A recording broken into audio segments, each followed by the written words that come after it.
Audio settings, audio effects. Check. We got the cash. We got the cash register. We got it all. Very good. Okay. Where's the air horn? Here we go. Beep, beep, beep, beep, beep, beep. View at the top of the hour. The biggest story right now.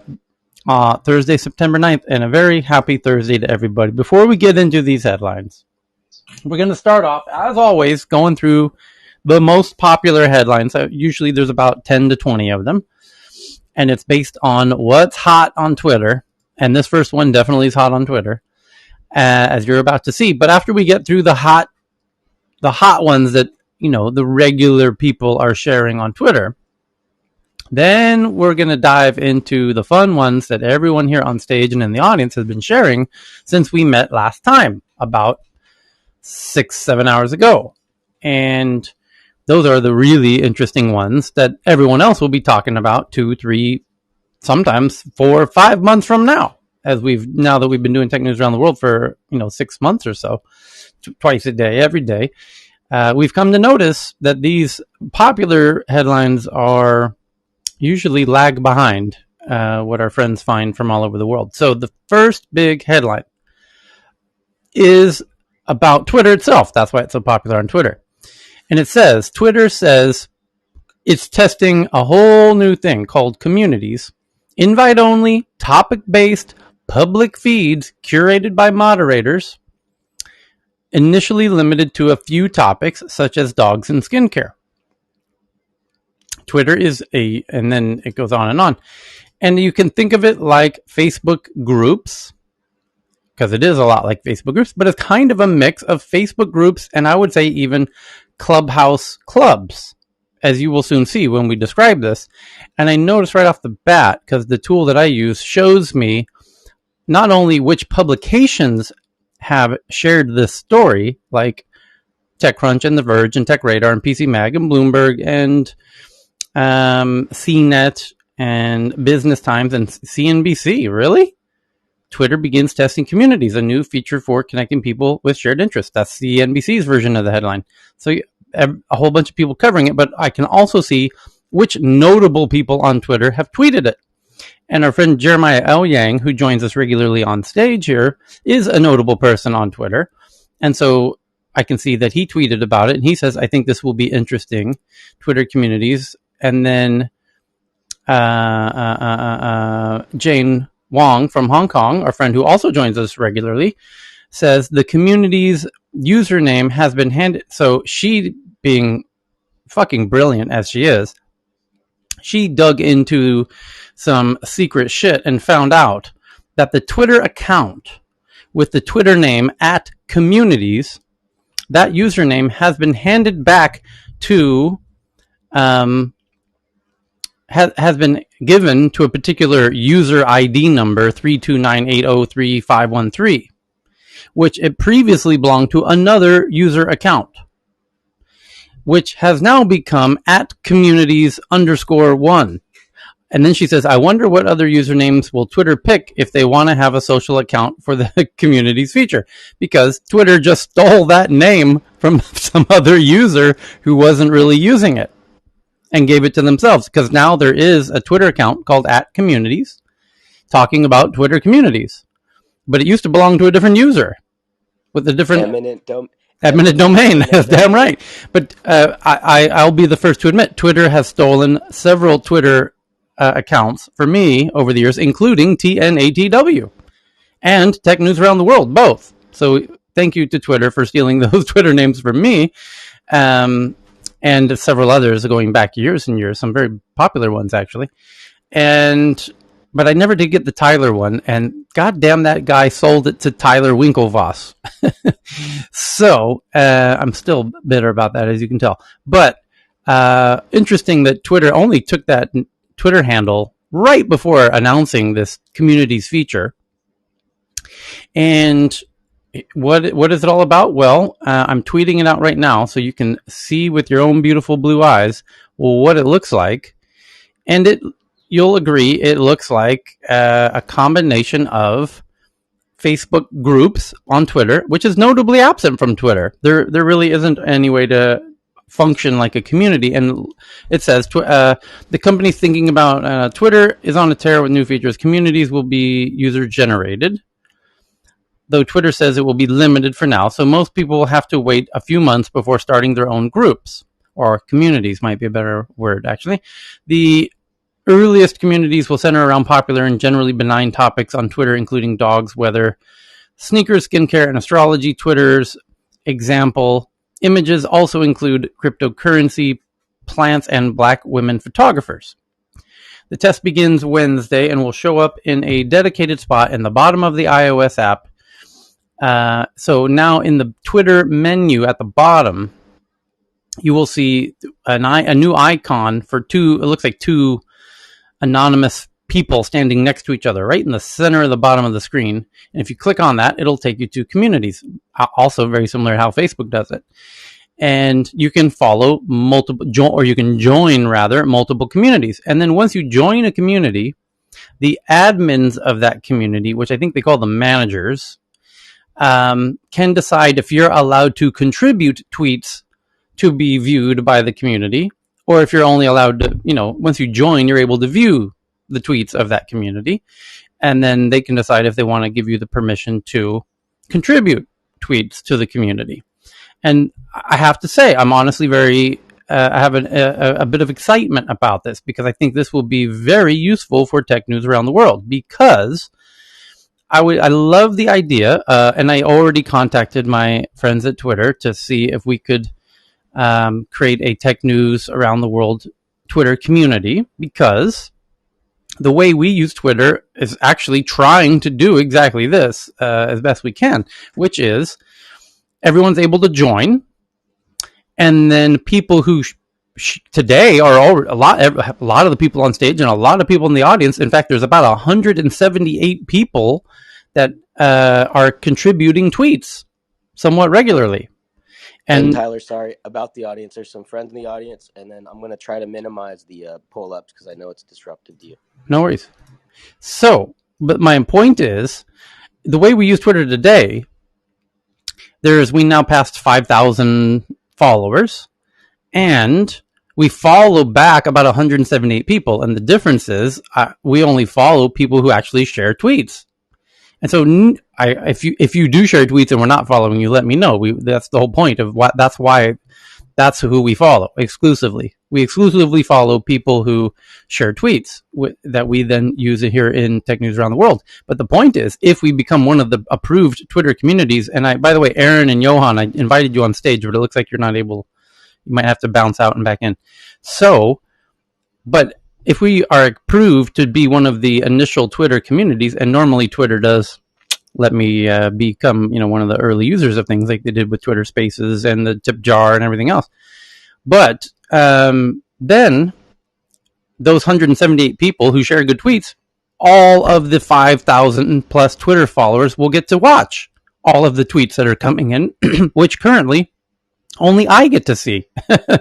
But I think you guys will all love seeing the waterfall of tweets that Evan and Dave and everybody on stage, almost without exception. There's a few who don't, but nearly everyone on stage sends in fantastic tweets, and a lot of people in the audience send in fantastic tweets. And I think you are absolutely going to love it like I do.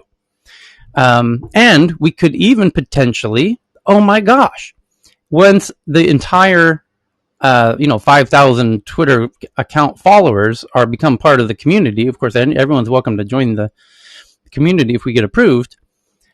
Everyone can like the waterfall of tweets that everyone's sharing, and that will help us know which ones to talk about in this room. So you can see how incredibly productive that is. We will now have our own way of knowing which ones we think are the worth discussing. I love it. Yes. Something that's been really clear to a lot of us from game space for a long time is that the best practice of interactive design is that of a social RPG game. Mm-hmm. So these new features, little experiences, this is no surprise to a lot of us, but it's going to be very, very powerful how they start to unfold, catalyzed by Clubhouse or what have you, because these the Twitters, actually probably Facebook to a degree, but definitely apps like Twitter, they're going to become a lot more sticky, super super fast. Yeah, and yeah, that's going to be. I'm really looking forward to this. So there's that. That's the big news of the day. So the second biggest news at this moment is from Variety, back in the news again. Variety they cover Hollywood. I mean, that's their game. And we used to never mention them. They used to never get in this list of popular tweets, but boy, have they lately. And it says Amazon launches the Fire TV Omni series, available starting for $410 for a 43-inch. And they also have a 50-inch, a 55-inch, a 65-inch, and a 75-inch versions of Fire TV Omni series shipping in October. Amazon is officially in the TV set business. After years of selling Fire TV devices that plug into third-party HD TVs, now they've got their own TVs. And then there was a related headline, was there not? Ken or Evan pointed out that they had a partnership with Toshiba in India. And the question is, it's almost certain that Amazon doesn't actually make the hardware of the TVs, that they're using, somebody is actually making these TVs and putting Amazon's logo on it, because that's how it works for the most part. So it was TCL. I thought it was TCL. And I wouldn't blame them if it is. I have a TCL TV myself, and it's fantastic. It's other than Huawei, that you would be hard to find a better value for a 50, 60-inch TV than TCL. My goodness, are they wildly underpriced. So it says, after years of selling the Fire TV device that plug into third-party HD TVs,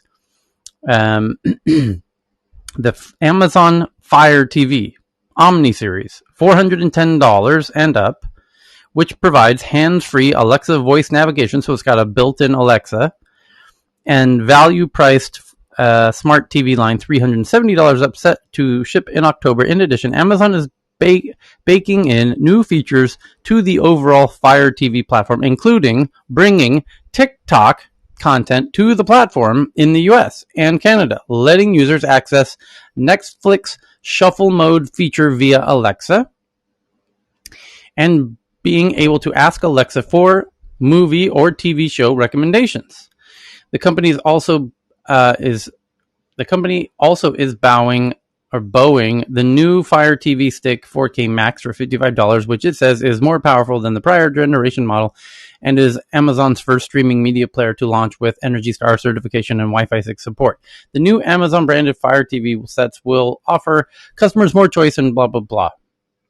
We've reimagined what a TV can do by building it with two of our most popular experiences at the core: the intelligent, always available power of Far Field Alexa and Fire TV's content-forward approach to entertainment. There you go. So here's the actual prices. 43-inch is $400, 50-inch for $500, 55-inch for $559. It's actually not that cheap. The TCL that I bought was a 55-inch for like 300 something, and it had Google Assistant built into it. It's Android TV operating system with Google Voice built in. Yeah, like $379 is a good price for a 55-inch. I think they were trying to kind of stay like $100 per 10 inches, and try to milk the money that way. It's called Fire TV, Tyler? Yes, Fire TV Omni series with Dolby Vision.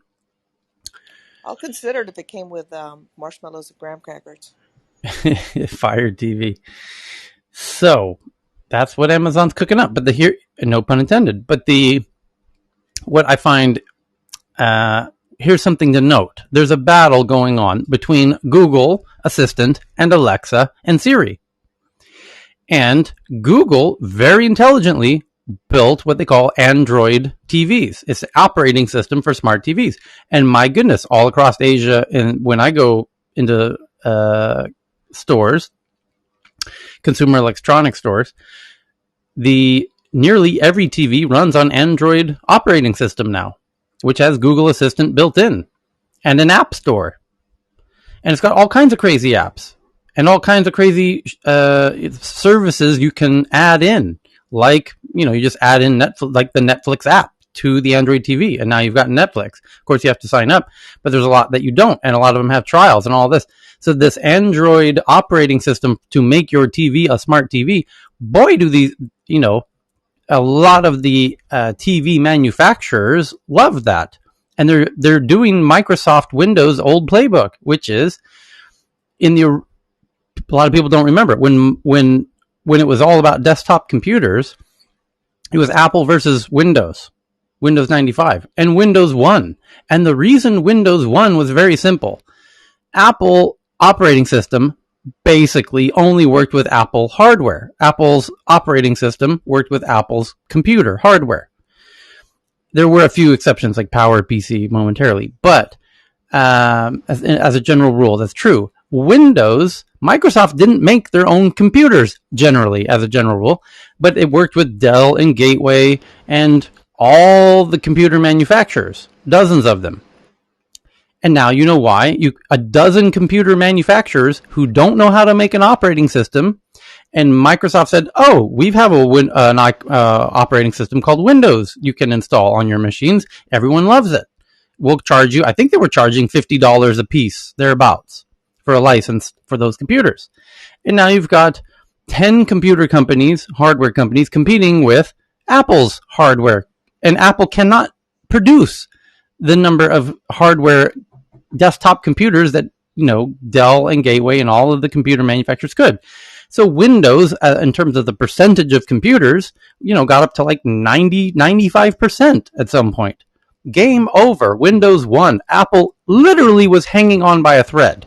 It was going to die. It would have died, except for Bill Gates himself didn't want Apple to die, because then they would have a true monopoly, and that would be a bad thing for Windows.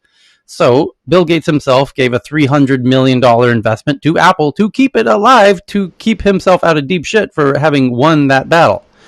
So Android does the same on the phones. Android, Apple's operating system, only works with iPhones.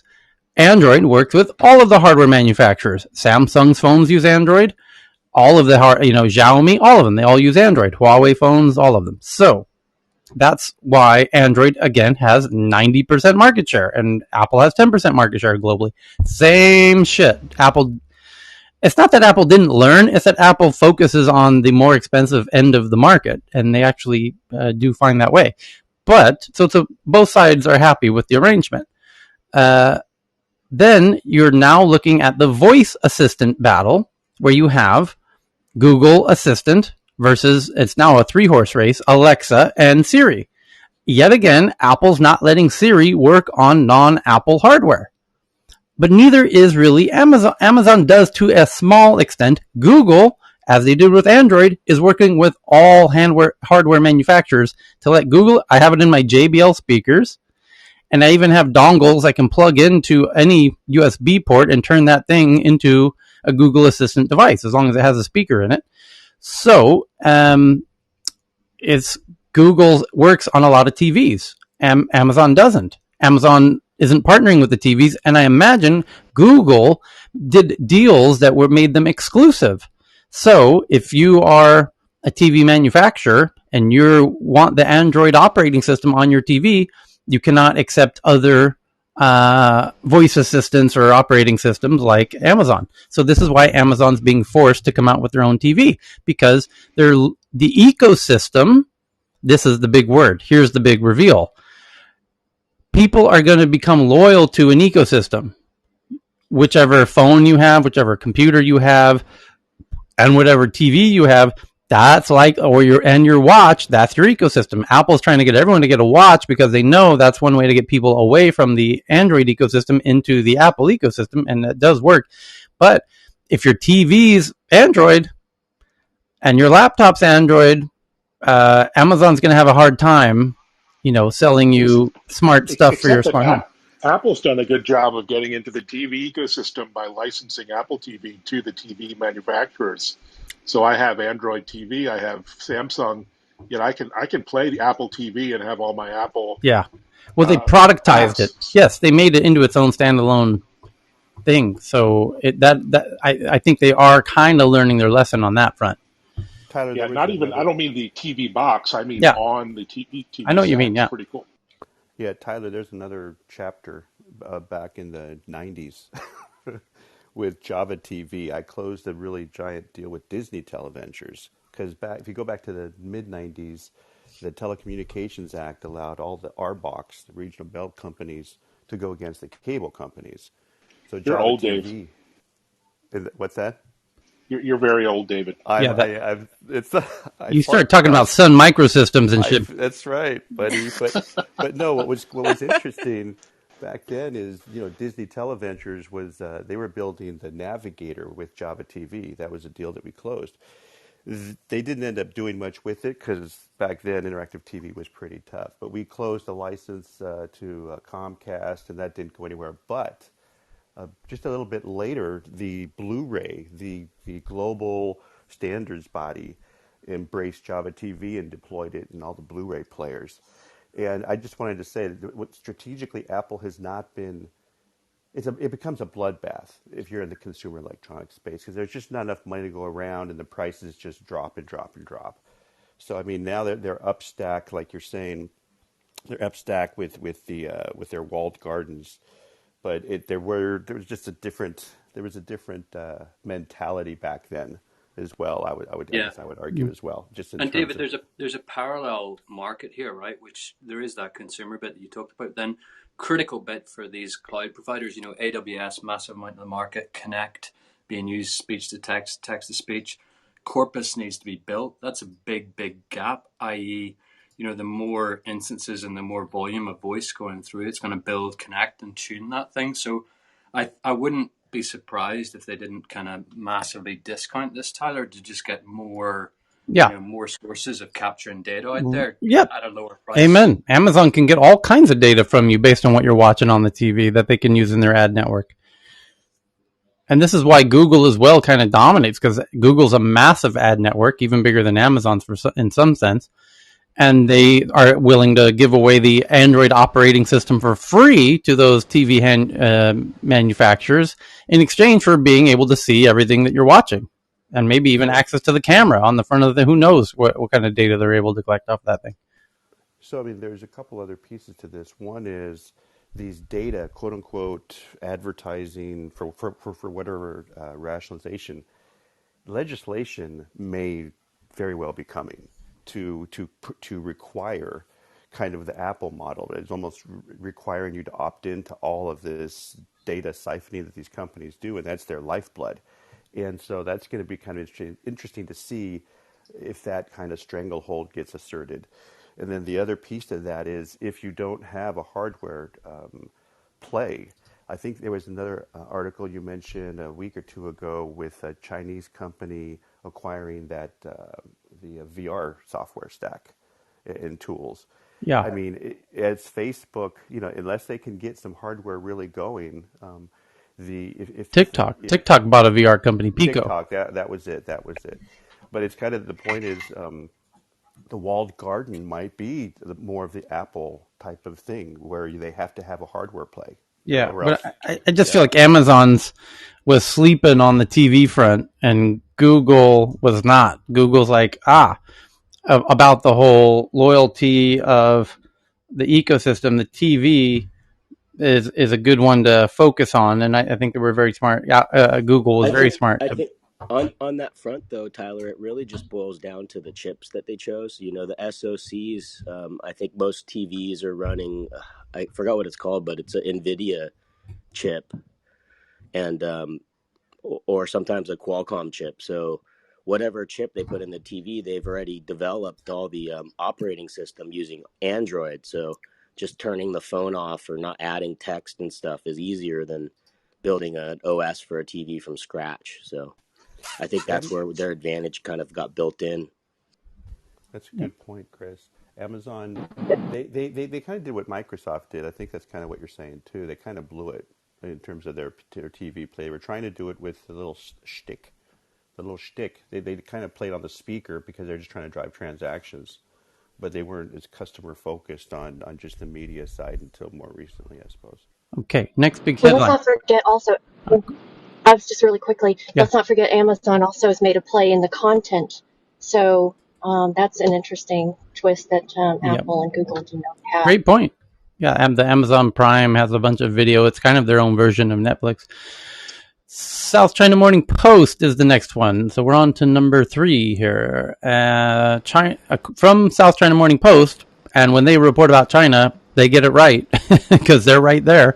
So it says they have sources that China has now temporarily suspended approvals for all new online games, revealing the move in a meeting with Tencent and NetEase, which are the two biggest video game giants in all of Asia, and indeed the world by extension. I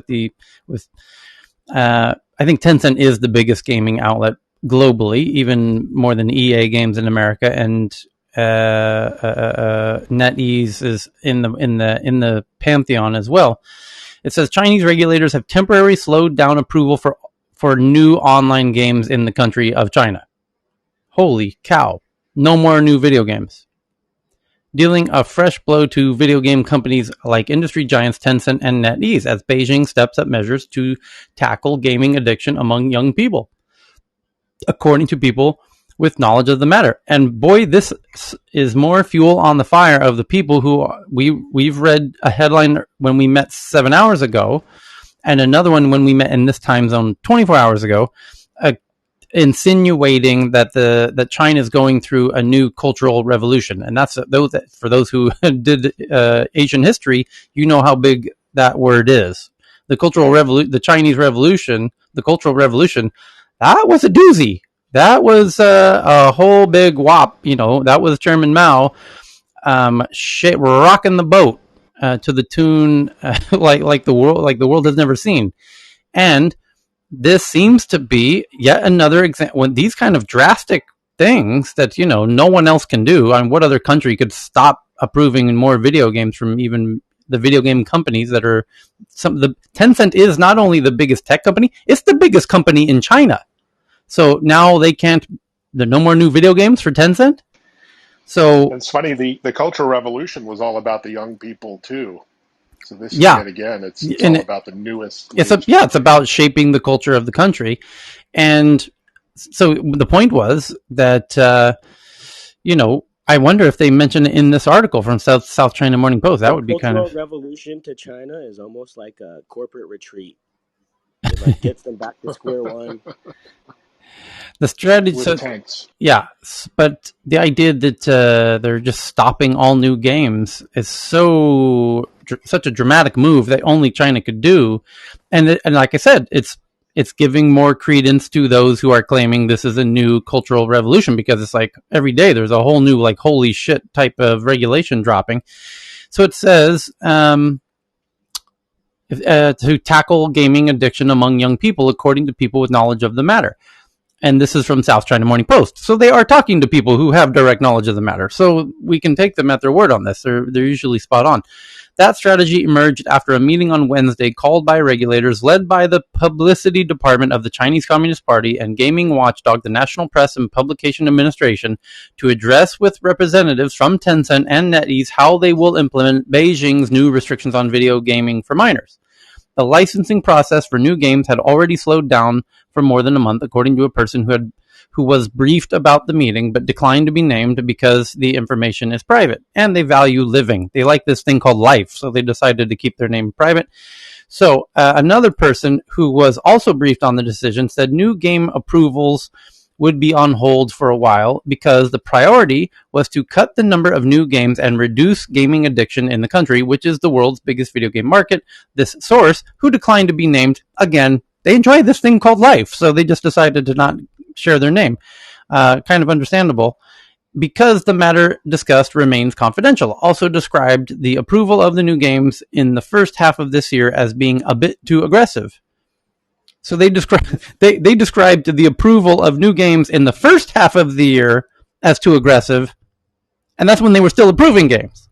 And so now they're not approving games. I wonder what kind of adjectives they're using to describe this new policy of no new games being approved, if the previous was a bit too aggressive. A third person who attended the meeting, said delays in the licensing process were needed to, quote unquote, ensure a smooth and successful deployment of measures to reduce gaming addiction in minors.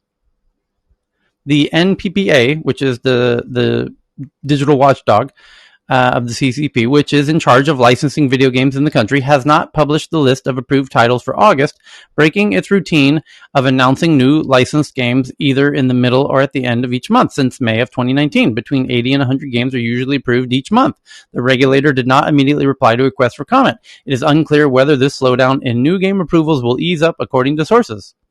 There was a 9-month freeze on new video game approvals in 2018, which negatively affected many small developers amid changes made in China's regulatory framework. In the meeting on Wednesday, which was also attended by Cyberspace Administration of China, the CAC, and the Ministry of Culture and Tourism, the representatives of Tencent and NetEase were told to, quote-unquote, strictly enforce the NPPA's latest rule that limits gaming time for players under age 18 between 8 p.m. and 9 p.m., only on Fridays, Saturdays, Sundays, and statutory holidays. In addition, video gaming companies were directed to cleanse their video games by removing at authorities described as the wrong set of values, including worshipping money and gay love. They were also reminded not to maximize their profits from video gaming and ensure that young people did not get addicted to games. So, to repeat, in summary, dear biggest company of China, Tencent, no more making money, please. Stop making money, and please remove content that has, quote unquote, the wrong set of values, including worshipping money and gay love. So I guess Grand Theft Auto is out of the question then. How is it with online casinos, for example? I see that as a bigger problem than actually online gaming. That's a good point. I mean, this is Xi Jinping's digital culture revolution. I think I said that a few months ago because the ed tech, you have to roll it all up, because once you can see the analytics of all of these different apps, then you can kind of start to identify which apps people are just spending, quote unquote, too much time on. And content rating aside, you can start to infer, people spending too much time on WeChat, Weibo, whether it's gambling or what have you. But this is all expected, right? And he's trying to with those kinds of insights, he's trying to steer his cultural whatever the direction of his culture, and trying to clean up the areas where people fall off. I mean, addiction is a problem, and some people are predisposed to it, and so it pops right up on those radars. So the article continues. Tencent, which runs the world's biggest video gaming business by revenue, and NetEase have both rushed to comply with Beijing's new gaming restrictions. On Thursday, Tencent announced that it would postpone the launch of its most anticipated mobile game of the year, League of Legends. Holy shit, that's like the biggest game in the world. It's the biggest game in China, which is the biggest market, and League of Legends is just phenomenally, remarkably, unimaginably big globally, which the whole world is waiting for. And so Tencent announced that it will postpone the launch of its most anticipated mobile game of the year. By the way, as we read in a headline about a week ago, not even a week ago, it was revealed by one of the heads of EA, if I remember correctly, that they spend about $100 million per title. So it's conceivable that Tencent has spent $100 million on that title, and now they're not going to release it. So they're not releasing League of Legends from next week to after the National Day holiday for another round of testing. So we're back to the drawing board on that one. League of Legends, a modified version of the personal computer game, received its license from Chinese regulators in February. Anyway, more, as you said, it says here, regulators have raised their scrutiny of China's video game industry since August after the publication of an article in the Economic Information Daily, one of the government mouthpiece papers, which described gaming as spiritual opium that is harming the country's teenagers, and singled out Tencent as a source of the problem. Okay. But China has never had a problem with opium before. Ouch. This is an issue with anybody or any culture. I mean, with these once you start clicking on stuff, it's a whole different ballgame. Some people will go off into a pretty addictive kind of behavioral relationship with these things. But what they're doing also, I mean, I'm sure they're instrumenting some kind of an analytics package and requiring it with all game developers so that the CCP can get just immediate real-time insights to do monitoring, right? Because even after they launch some kind of a game, they're going to want to monitor, and they're going to be able to get very granular with regards to who's starting to slip off into addiction land. Bloomberg's headline says Tencent leads $60 billion loss as game crackdown fears grow. And so both Tencent's stock is tanking, as you would expect.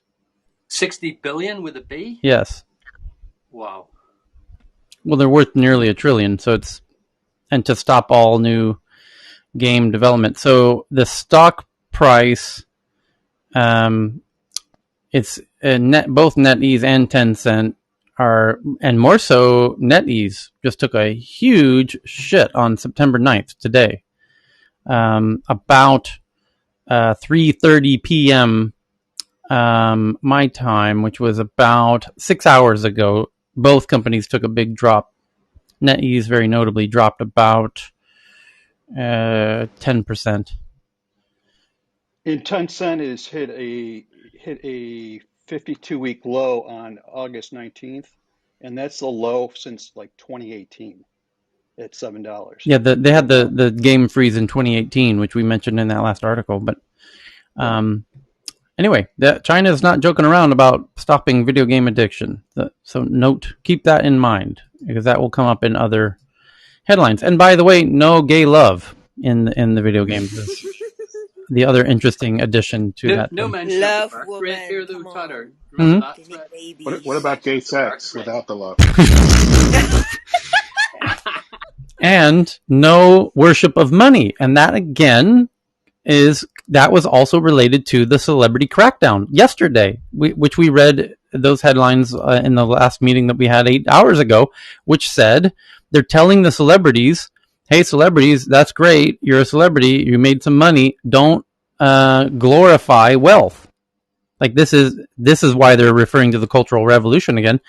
And now it's starting to, I have to say, this adds a little more validity because they told in the past 24 hours, the video games and the celebrities stop glorifying wealth.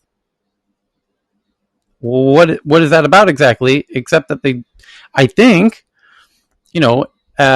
clearly, Uncle Xi is a fan of Karl Marx, and that's what spurs revolutions, is when the proletariat feel that the bourgeoisie have all the wealth, and then it's like, well, the game's rigged. We have no other options but to have a revolution.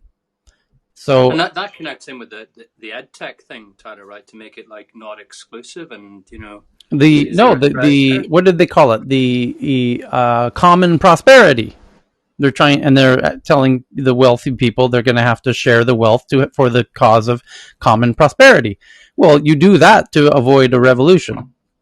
So you make sure that you don't have a separate ruling class, what Marx called the proletariat and the bourgeoisie. So the bourgeoisie, you got to give up your money to, the proletariat, as Marx called it, or you're going to face a revolution. And he might be right. This is the weird thing. I'm not there on the ground in Beijing. I would love to get David Cheng in here to comment on this.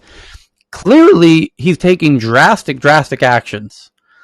I have to assume he believes that there actually is a potential threat here. That's why it's being done so urgently and so expeditiously, that to remove the appearance of, this wealthy ruling, class in Chinese society, and cracking down on the tech billionaires who are all laying low now. We had another one yesterday. The CEO of JD.com, absolutely one of the wealthiest individuals in China, just resigned yet again.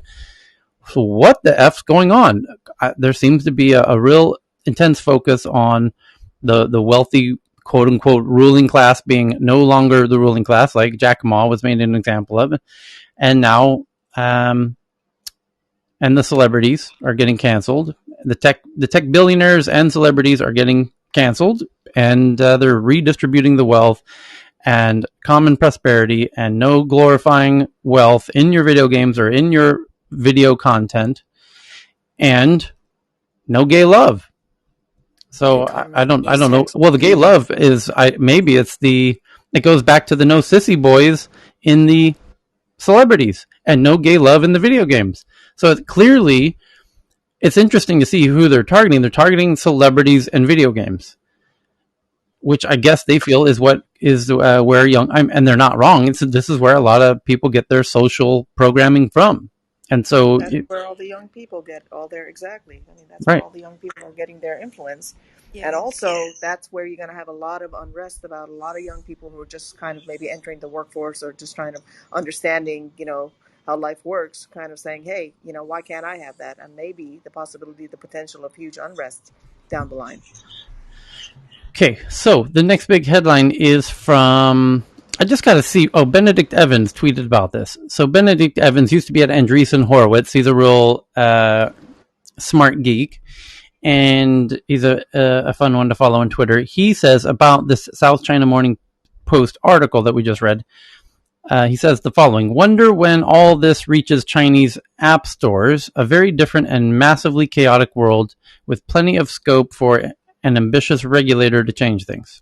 That's his tweet. So the next article is about the Coinbase saying that the SEC threatened to sue over its yet to be launched lend program following discussions with the regulator that have lasted almost 6 months. And this was the number one story yesterday. It's such a big story that it's still the number 5 story today.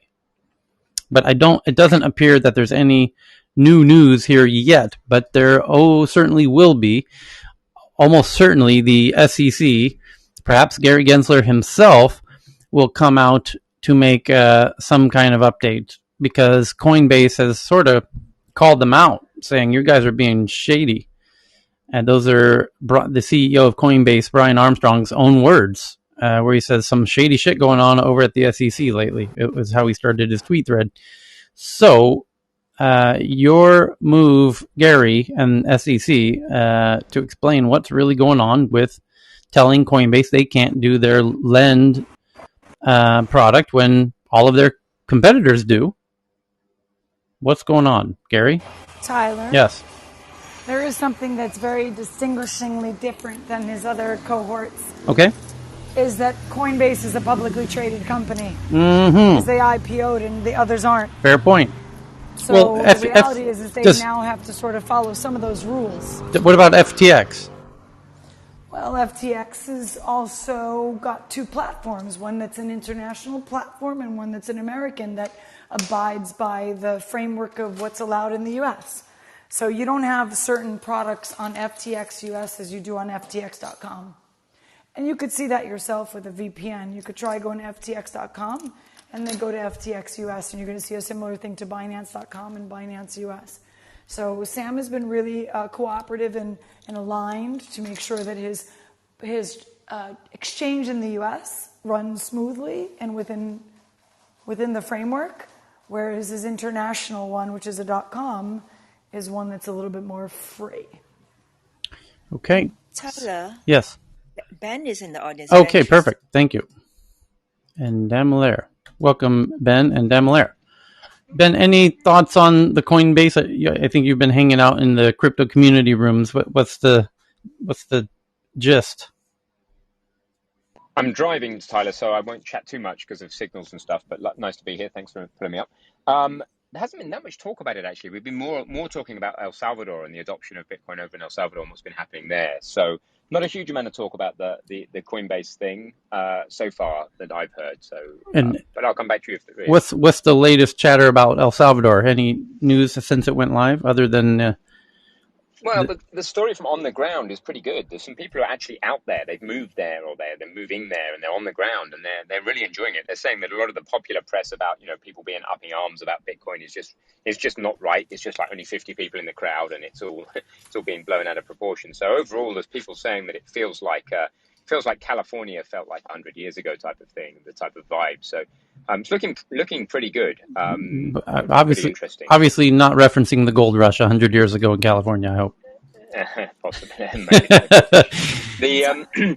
What I'm really interested to see, there's a really cool YouTube video. In fact, I think it's about 2 or 3 tweets down my Twitter that says that shows like you put actors in a park and you get one actor to stand up and dance like an idiot, and it's just one idiot dancing like an idiot. As soon as a second person stands up and dances like an idiot next to them, that's when the movement starts. So I'm looking beyond El Salvador to be really fascinated by when the first follower effect, it's called. I mean, the first follower comes along. It's already happened, Ben. It's already happened with Guatemala. It's already happened with parts of Costa Rica. This is why my friend that I spoke about is going back to Costa Rica next week, because she has a meeting with him. And she's a lawyer herself, so she is not only in the space, but she's a lawyer. And she's going down there, but she's friends with the El Salvadorian president, Nubeli. And he's actually, Guatemala's already talking about it, Nicaragua's already talking about it. Yeah, so this so is already exciting. a tsunami that's already been coming. It's been brewing since June, since the Bitcoin conference. So I don't think there's anything new here other than, Tyler, what we spoke about. How soon was that ripple effect going to begin? Right. Seeing it. That's the $1 billion question. How long who's going to be next? It's almost certainly going to be a neighboring, somebody down there in Latin America. And how long will it take? There's a fork in this, which I heard from one of my Belarusian contacts who lives and grown up in Sweden. One of the reasons why Sweden has been able to not tax or not regulate Bitcoin is because they thought that it wasn't a currency. It wasn't being used as currency. It was an asset. So it got protected by that. And he said that he's very, very concerned that they have made it a legal tender, because if they make it a legal tender, then it does fall into some very delicate territory around taxation. And that's where it's going to be very interesting, because Switzerland as well as Sweden has Bitcoin on the radar as an asset, and assets like a piece of artwork don't get taxed until you take capital gains against them, right? So it's a very interesting, delicate dance, what is happening in El Salvador, but you're also seeing that's one of the reasons they also broke away from the whole context of IMF. And there's a lovely Twitter that I tweeted out about some person playing a drum in the World Bank banging on the window of the car, and El Salvador is the person drumming on the drum, and IMF is the one knocking on the window that they're ignoring. So in some ways the meme culture is really taking off, and I'm just really curious to see what happens, because Latin America has always been on the back of the US dollar. And in some ways, if they break away, it'll be very interesting to see what happens. Well, I'll also be interested in what happens to the people who have been Bitcoin maximalists up until now, investing in it as a store of value and thinking that it's going to continue to go up. And once it becomes a currency, it's going to be far less volatile and therefore perhaps less valuable. So Amay, who do you think is most likely next? Do you think Costa Rica? Guatemala, because Guatemala and Costa Rica neck and neck, because Costa Rica is already taking Bitcoin in certain parts of it. Well, Guatemala is very interesting because it's a bordering country, and then Nicaragua as well. They're all border countries. Nicaragua is technically not bordering to El Salvador. No, you're correct, but they go in order. Yes, but if it goes to Guatemala then borders with Mexico. And Mexico's already very much like, as we spoke of, the fintech hubs in Mexico City. There's one kind of senator politician there who's trying to pass the currency bill. He's also a bit crazy too. He's not the nicest person in Mexico. But I am talking to people in Playa del Carmen, where we're making a DAO for the real estate and the ruins to put them on the blockchain, to provenance them. So we're doing some interesting stuff at the small scale, like very minutia, but it's because we see the power of what blockchain could do, which is what Bitcoin's been presenting and putting forward. So that decentralized ledger tech is amazing. But to Dr. Francine's point, I'd be curious to see what happens, because they're going to have to defend it. It's just going to go down that path next. I think Ukraine announced the other day that they were also going on to Bitcoin. I forget where I saw that story, but it came across the transcript. Yeah. On the El Salvador point, they just say that they're going to regulate it, Charles. Nothing to do with legal tender. Okay. Okay, yeah.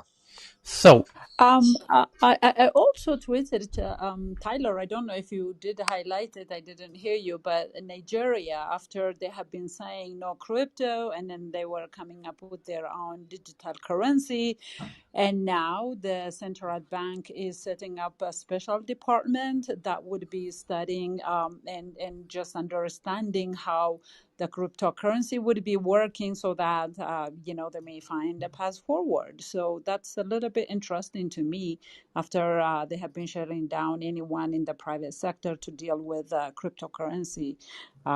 That's the new one from the Africa side.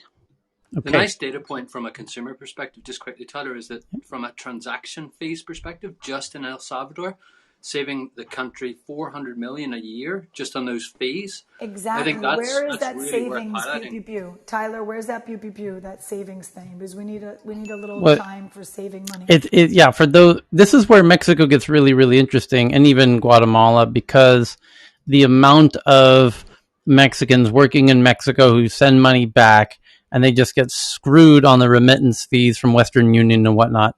There's already kind of tailor-made solutions in place for cross-border remittances for this scenario of like Mexicans who want to send money home to their folks who might keep it, you convert it into Bitcoin, send it down, and keep it in Bitcoin, for example. So that could get super, super interesting if it goes into Guatemala, and especially if it gets into Mexico, because my goodness, there's a whole lot of Mexicans in America who send money home to Mexico. Billions of dollars, billions and billions. Yeah, even in Africa, I think the big thing is getting into that remittances. By the last count by the World Bank, it was $80 billion that came to the continent as a remittances. So, yeah, that's the big target for everyone. Okay, next article is also about Twitter. Twitter begins testing emoji reactions to tweets, starting with 5 options. In Turkey, on iOS and Android for the first time, starting today, Twitter's testing tweet reactions for a limited time. Users in the region will be able to react to tweets using 5 new emojis. And I got to kill somebody's mic, Dr. Francine. So the 5 emojis are the pondering face, like I'm kind of questioning about your tweet, the crying face, the laughing face, the clapping hands, and the heart. So gone is the thumbs up on tweets, and now it's crying, laughing, here, I can click it out. clapping, hearting. I think there's hearts now, and then someone told me the crying if you're laughing indicates you're old. So I think that means Twitter's for an older audience, because if you're young, you put the "I'm dead" emoji, I guess, for LOL. Oh, I'm crying laughing, Chris. Yeah, someone told me that. Like, yeah, if you do the crying to indicate laughing, the kids know you're old. Okay. Well, I was going to say Okay, that I'll stop. Okay, Boomer. From an average age point of view, isn't Turkey a really young population though, Tyler? I was thinking, why did they pick that particular area? Interesting question. I honestly don't know why they chose Turkey for that. That's a good point. The other day I was I don't wanted to jump before on big on. Sorry, I missed that boat. But the population of Pakistan the other day is just like it blew my mind. It's under, I think it's 65% is under 25 or something like that. I'll double check. But anyway, sorry, I just remember because of how this selection is being influenced by demographics. Is a very good point, Dave. Okay, so the next one up is that hackers leak a list of 500,000 Fortinet VPN login names and passwords. A source in the IT security industry says at least some of the leaked credentials are valid. A threat actor has leaked a list of almost 500,000 VPN login names and passwords that were allegedly scraped from exploitable devices last summer. So if you are using Fortinet VPN, change your username and password. At a minimum, your password. So the next one's from the New York Times, that Brazil's leader, Bolsonaro, temporarily bans social media companies from removing accounts and content that violate their rules. ahead of presidential election. So he can say whatever he wants and not be banned as President Trump was. We have to assume that's the motive. So, yeah, the presidential election of Brazil's coming up, and he's made a new law. Hey, Facebook, hey, social media platforms, you cannot remove any content or ban anybody for any reason, especially for political reasons. So he can say whatever he wants without fear of being banned. Why? By the way, why didn't Donald Trump think of that? Well, he was informed to do that. He chose not to do it because of his son-in-law's close relationship with the tech industry, namely Mark Zuckerberg. But I spoke to Nestor Forster, who is the Brazilian ambassador to the United States, and the first topic that he wanted to talk about was how they could stop Facebook and Twitter and others from regulating their speech in Brazil ahead of their upcoming elections. Well, it looks like they found a way. Where there's a will, there's a way. The next one is from Reuters. Microsoft says it has fixed a flaw that could have let hackers access the data of some Microsoft Azure cloud users. Palo Alto Networks reported the flaw, and Microsoft warned some of its Azure cloud computing customers that the flaw discovered by security researchers, namely Palo Alto Networks, could have allowed hackers to access their data. And this is your daily update that Microsoft is Swiss cheese and has no security. The next one's from Bloomberg, that records show Google settled with a software engineer allegedly fired for his workplace activism in 2019, and the settlement was approved in July. The next is from the UK, that UK telephone network called 3 Telecom, which, by the way, is now becoming one of the main networks in Sweden. That 3 joins EE, which is also an upcoming network, and Vodafone, which is quite a legacy network, phone telecommunications company. So 3 joins EE and Vodafone in adding a £2 per day charge for EU roaming starting May 2022. O2, which is another very popular network in the UK, will offer free EU roaming as an add-on for some plans. 3, meaning 3 Telecom, has become the latest UK mobile network to reintroduce EU roaming fees in another post-Brexit setback for consumers traveling abroad. And for those non-EU people who are a little perplexed as to what's going on, I will explain.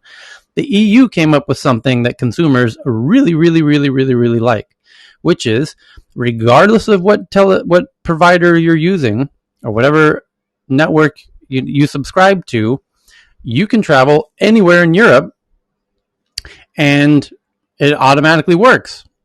No problem. No need to change nothing. And that's glorious if you're somebody who travels a lot around Europe.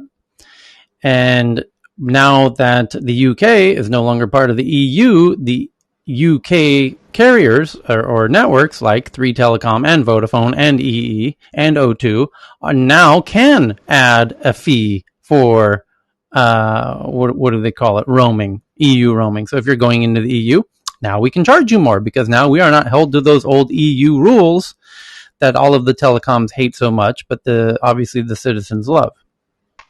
And the UK phone companies promised this would never happen, but of course it is. Oh, when the whole subject of Brexit came about, this was one of the issues people brought up, which is, if we do Brexit, we're going to get screwed. We're going to have all these roaming fees now when we go into Europe, to Evan's point. And the phone company said, no, of course not. No, we wouldn't do that to you. We love you. Never trust a phone company. So the next one's from Wired, that an investigation reveals how social media influencers in Kenya are hired to spread disinformation on Twitter against Kenyan journalists, judges, and activists, and even politicians. It's a lucrative gig for content creators who can make $10 to $15 a day by smearing journalists and activists on social media. And the question is, who's paying the money? They're being paid. And it's all being organized, according to this article, through WeChat groups. And if you have any kind of following on Twitter in Kenya, they will pay you to tweet stuff. And they're verified accounts that are doing this. Yeah, anybody can participate basically, and the more influence you have, the more you can make. But the tweets that you're being asked to tweet are basically kind of destabilizing to the democracy of Kenya. So who's actually willing to pay hard cash with the very expressed aim of destabilizing the democracy of Kenya? I'll play the Jeopardy music while you ponder that one. Wouldn't that be just similar to a different case of Cambridge Analytica? The powers to be financing. Yes, it's not totally dissimilar from Cambridge Analytica. Different. Meddling. Opposed. And then I think Johan might have an idea, because this is kind of in his neck of the woods, but I'll give you a little hint. There used to be a different way that people used Twitter to destabilize democracies. It was through bot armies. And these tons of accounts, artificial accounts being created in mass, and Twitter and Facebook came out and said they named names as to who was creating these bot armies, and they've over time become much better at managing them and neutralizing that threat. And so now there's a new tactic. Our fake account army bots don't work anymore.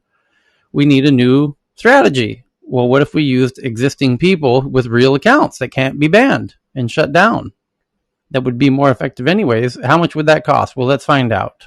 Well, it turns out they're paying about $10 a day.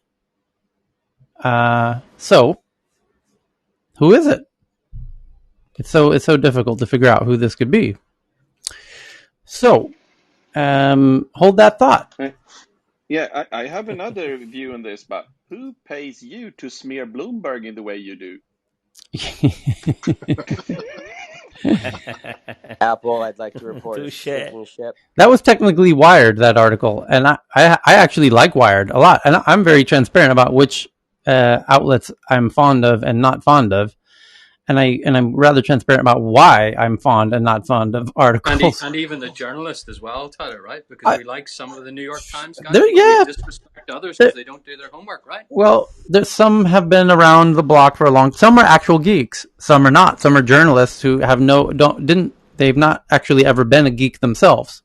They went to journalism school.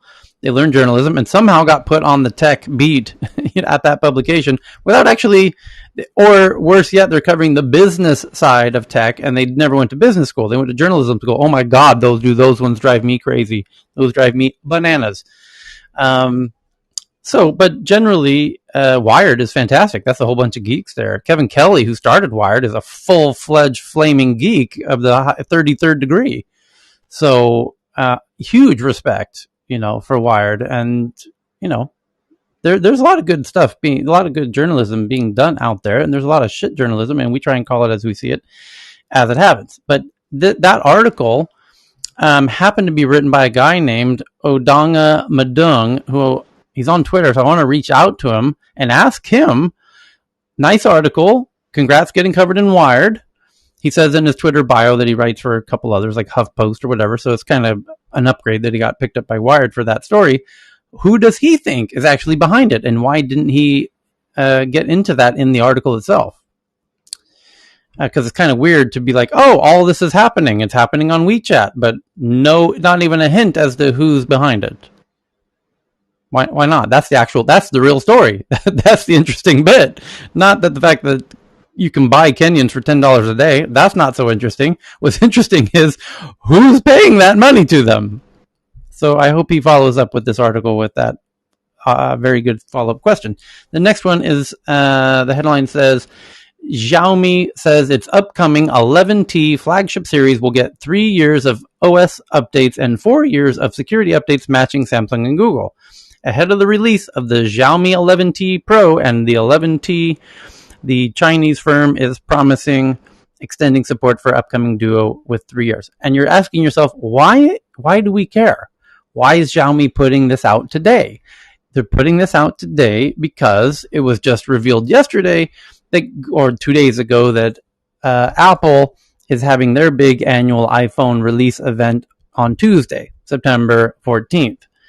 So Google is all knowing that Apple just announced their date. Google and Facebook both are now rushing to preempt them. Facebook is planning an event for today, I believe. I believe it is today. JT, their AR VR event, is that today?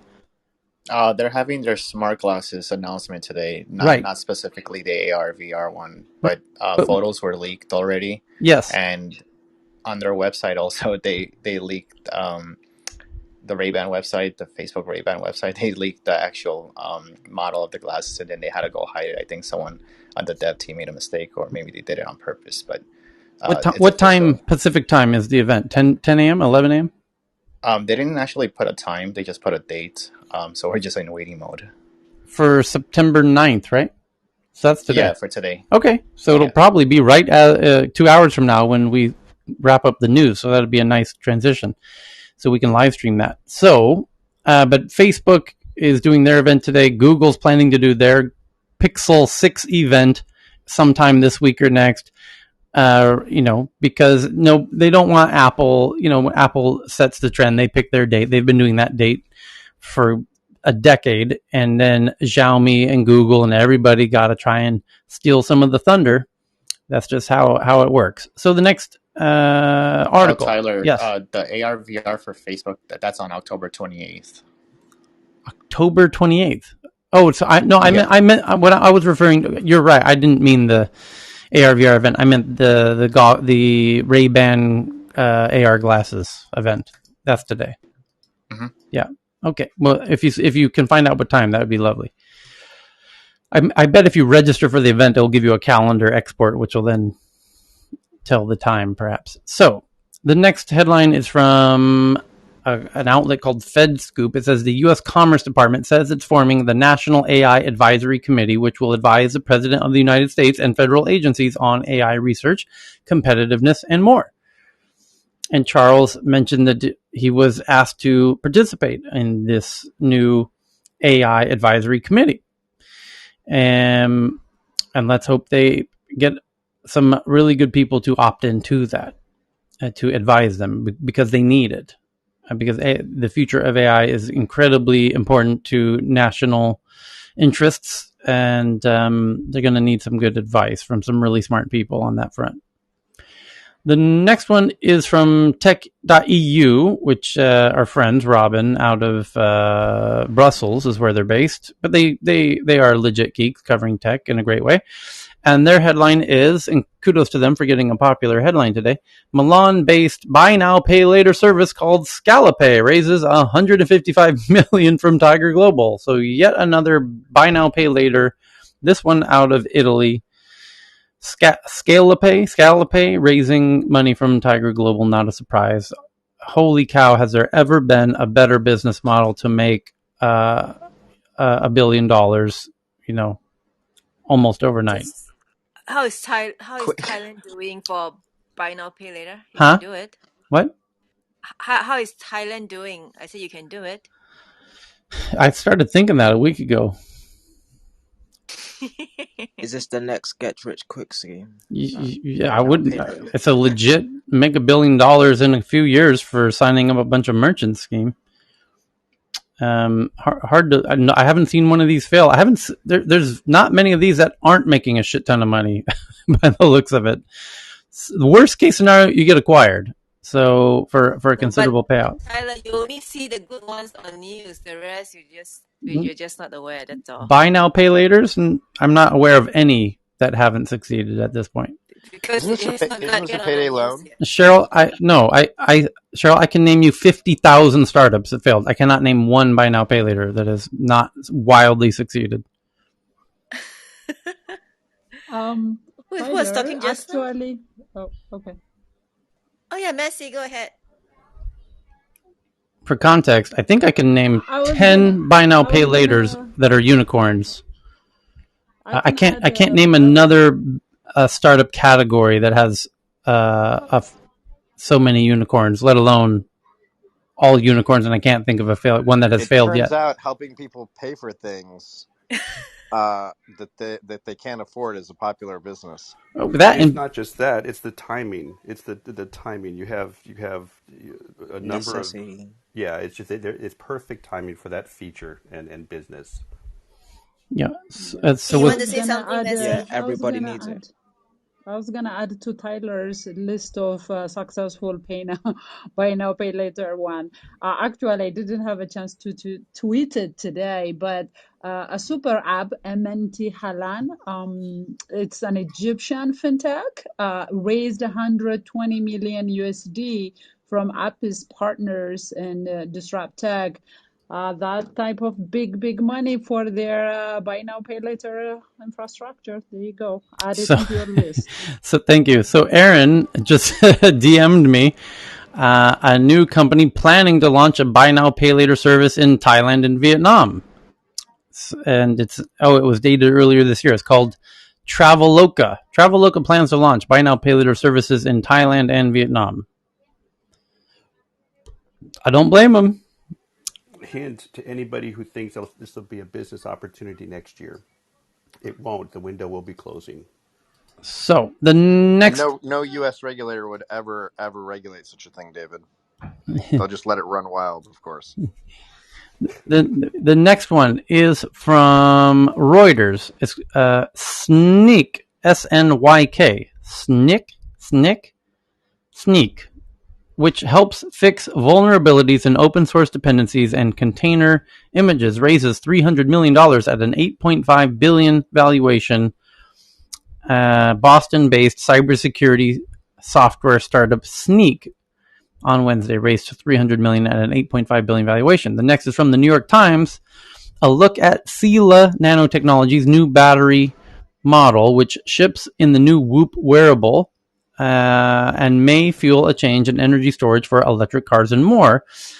A more efficient type of batteries arrived in a wristband fitness tracker. It could soon reach smart glasses, cars, and even aircraft by Sila Nanotechnologies. The next one is from VentureBeat. Affinity, which offers AI-powered CRM tools, raises $80 million at a $600 million valuation. And then the next is about a mobile banking startup called Vero Money, raises $510 million at a $2.5 billion valuation. And Spain's La Liga Soccer League partners with French platform Sorora to offer NFTs of all of its players, the first major European league to do so. Munich and Beijing-based robotics startup Agile Robots, which will work with Foxconn, raises $220 million, led by SoftBank at a $1 billion valuation. And AI ethics chiefs at Google, IBM, and Microsoft say their companies rejected client requests for developing AIs for credit scoring, facial recognition, and more. Little virtue signaling there. It's okay. Their tech wasn't that good to begin with on the facial rec. And the Bloomberg says hackers gained access to the United Nations proprietary project management tool Umoja from April 5th to August 7th, stealing an unknown amount of data. Canadian startup called Nula, which offers app-based financial services for small and medium businesses, raises $20 million. And Tinder launches an Explore section, letting users find matches based on over 15 interests, initially in the US, UK, Australia, and New Zealand. And I just found out that somebody that I'm friendly with just became Tinder CEO, Jim Lanzone, who used to be head of CBS Interactive, who's a lovely sweetheart of a guy, by the way. And Tinder's founder, Sean, as I think many of you know, is a very close personal friend of mine. But he's now in a big lawsuit with Tinder as trying to get square with what went down with Mr. Barry Diller. So Tinder's. I hope he has life insurance for his family. Yeah, Barry's no one to trifle with. Tinder is introducing a section called Explore that will make it easier for users to find matches based on their interests. So it's not just about, objectification of people based on their, looks. You want to find people based on their interests. Tinder's dating app rose to prominence. Who cares? The app has added features to find matches in other ways, profiles that allow users to record snippets of their interests on Tinder's passport. The new Explore section includes more than 15 types of interest, such as foodies, gamers, animal parents. Different interests will surface to users depending on their locations, the time of day, and their own passions. It's a lot more about curiosity than a hard set filter. Okay, there you go. The next one is New York police officers and critics describe the New York Police Department's growing use of post 9/11 digital surveillance tools initially used for counterterrorism in minor cases. So the officers and critics describe the growing use of digital surveillance tools, according to the New York Times. I'm a little perplexed what they might be referring to here. What's going on? 2 decades after the attack on New York City, the police department is using counterterrorism tools and tactics to combat routine street crimes. Oh, okay, now I understand. So they're using tools designed for terrorists on regular citizens is the sort of position of Ali Watkins of the New York Times. It says it was an unusual forearm tattoo that the police said led them to Ruiz Reyes, a 35-year-old man who was accused of stealing packages from a Manhattan building's mailroom in 2019, but the truth was more complicated. Mr. Reyes had first been identified by the New York Police Department's powerful facial recognition software as it analyzed surveillance video of a crime. His guilty plea this year was not solely the result of keen-eyed detectives practicing old-school police work. Instead, it was part of a sprawling legacy of one of the city's darkest days. Since the fall of the World Trade Center, the security apparatus born of the September 11th attack on the city was fundamentally changed the way the country's largest police departments operate, altering its approach to finding and foiling terrorist threats, but also to crack down on cases like Mr. Reyes. New Yorkers simply going out about their daily lives routinely encounter post 9/11 digital surveillance tools like facial recognition software. Dun dun dun.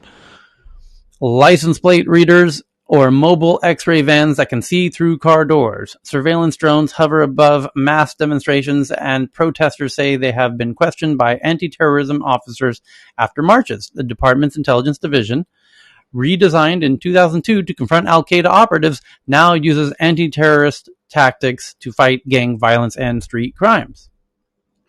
Policing technology. Where is my "you're welcome"? Thank you. Thank you for catching the gangsters and the pedophiles, you know. By the way, Ali Watkins was the journalist. You may recall her. She was the one sleeping with James Wolfe, who was the chairman of the U.S. Senate Intel Committee, and he was forced to resign when it was investigated by the FBI that he was leaking to her, so to speak. No pun intended. But I guess we could summarize this headline to say that police have figured out this thing called technology, and this technology stuff is digital, and there's data, and there's cables and pipes and internet. It's a series of pipes called the internet, and heaven forbid the police are using it. That's why some of them take off their camera. How dare they? Or play Taylor Swift while they're making an arrest. Yeah. How dare these officers use this ever since 9/11, around the time they started figuring out this technology stuff, they're using technology. Ever since technology started getting big, they're using technology. But quite frankly, what's this 9/11 thing? I've heard about this. Maybe you could educate those of us about it. I mean, of course, we all know everything that happened on 9/11 was perfectly legitimate, and there are no serious questions about 9/11 outstanding that need to be litigated. Oh, wait, President Biden is releasing some more material around that? Huh. How interesting. Here's a quote. "It's what everybody would want us to be doing," said John Miller, the deputy commissioner of the police department's intelligence and counterterrorism bureaus. Instead of just saying, well, these were just for counterterrorism, so if it's not a bombing, we're not going to use them. I'm sorry, you got mugged. That's a great point, actually. Someone comes in saying, I got mugged. And they're like, well, we have a tool that could find that person, but fuck it. It's just a mugging. Sorry that happened, buddy. Try and stay out of trouble. I get 15 to 20 emails a day from random strangers because of Clearview, calling me and begging me to help them catch their rapist, their, kid's pedophile, their whatever. And it's some of the most like glaring, disturbing content that I get sent. And, what am I, right now I'm supposed to say, oh, go file a police report, go talk to your local law enforcement, tell them about the virtues of Clearview. But I will tell you, it definitely weighs on me. And some of the stuff is really disturbing. And so I just, I hope nobody here is ever a victim of a crime. One of my colleagues, in Houston just did this massive report showing, that bail reform is leading to lots of crime. And I think there was like a CVS or Walgreens story in the New York and the Wall Street Journal about the $45 billion loss prevention program. And, what are we supposed to say to the mom and pop business owners in major cities who are targets of these like organized crime, theft rings? Are we supposed to just be like, oh, so sorry, like can't help you, That's what they say, though, Charles. That's the problem, is like if you're one of those mom and pops and you go file a report, they ask you how much was the loss, and you tell them it's $1,199. They won't even leave the car. Like there's a $1,200 rule in California. It's a real issue. My cousin owns a lot of furniture businesses in Baltimore and sort of Baltimore area. What I'm getting at is the thieves keep a tally. So when they leave the store, it's like, well, guess what? I got $1,100 worth on me. Go fuck yourself. Yeah, of course. And they walk in and they just steal whatever they want and they walk out, and that's just how it is. Of course, the technologies are there, but the will and of course the regulations are quite intense. And of course, foreign powers play a role here as well, trying to stop Americans from being safe in their own home. I mean, many organized criminal rings have connections to foreign governments, tangentially or even explicitly. So yes, I mean, this is going to be the crime story is going to be the story of the United States until more technologies are put into place, and thank God for that. And by the way, I should say, the surveillance state is what actually caught Ali Watkins' former paramour, Jim Wolfe, a man who, by the way, tried to get me to testify before the House Senate Intel Committee for going to go meet Julian Assange, which, a certain three-letter agency sent me to go do. I mean, this guy was trying to ruin a lot of people's lives. And, thank God for things like the NSA and for other like listening services. Because had we not had those, we wouldn't have caught this like actual traitor in our midst. And that traitor was, sending things to Ali Watkins of the New York Times to publish in the New York Times. So, I mean, I think we really need to have some accountability for some of these things. How she was able to keep her job, was basically, oh, she's a young woman, she'll grow, she'll learn.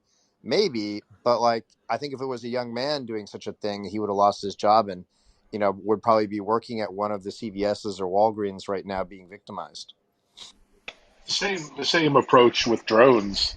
Police agencies are being criticized for using drones when the amount of good coming from that in terms of search and rescue and tracking criminals has been amazing, and yet a lot of police departments are under fire for using drones as part of their daily operations, which is ridiculous. Yeah, one of the first things the Biden administration did was actually finally implement the ban on DJI or Chinese drones.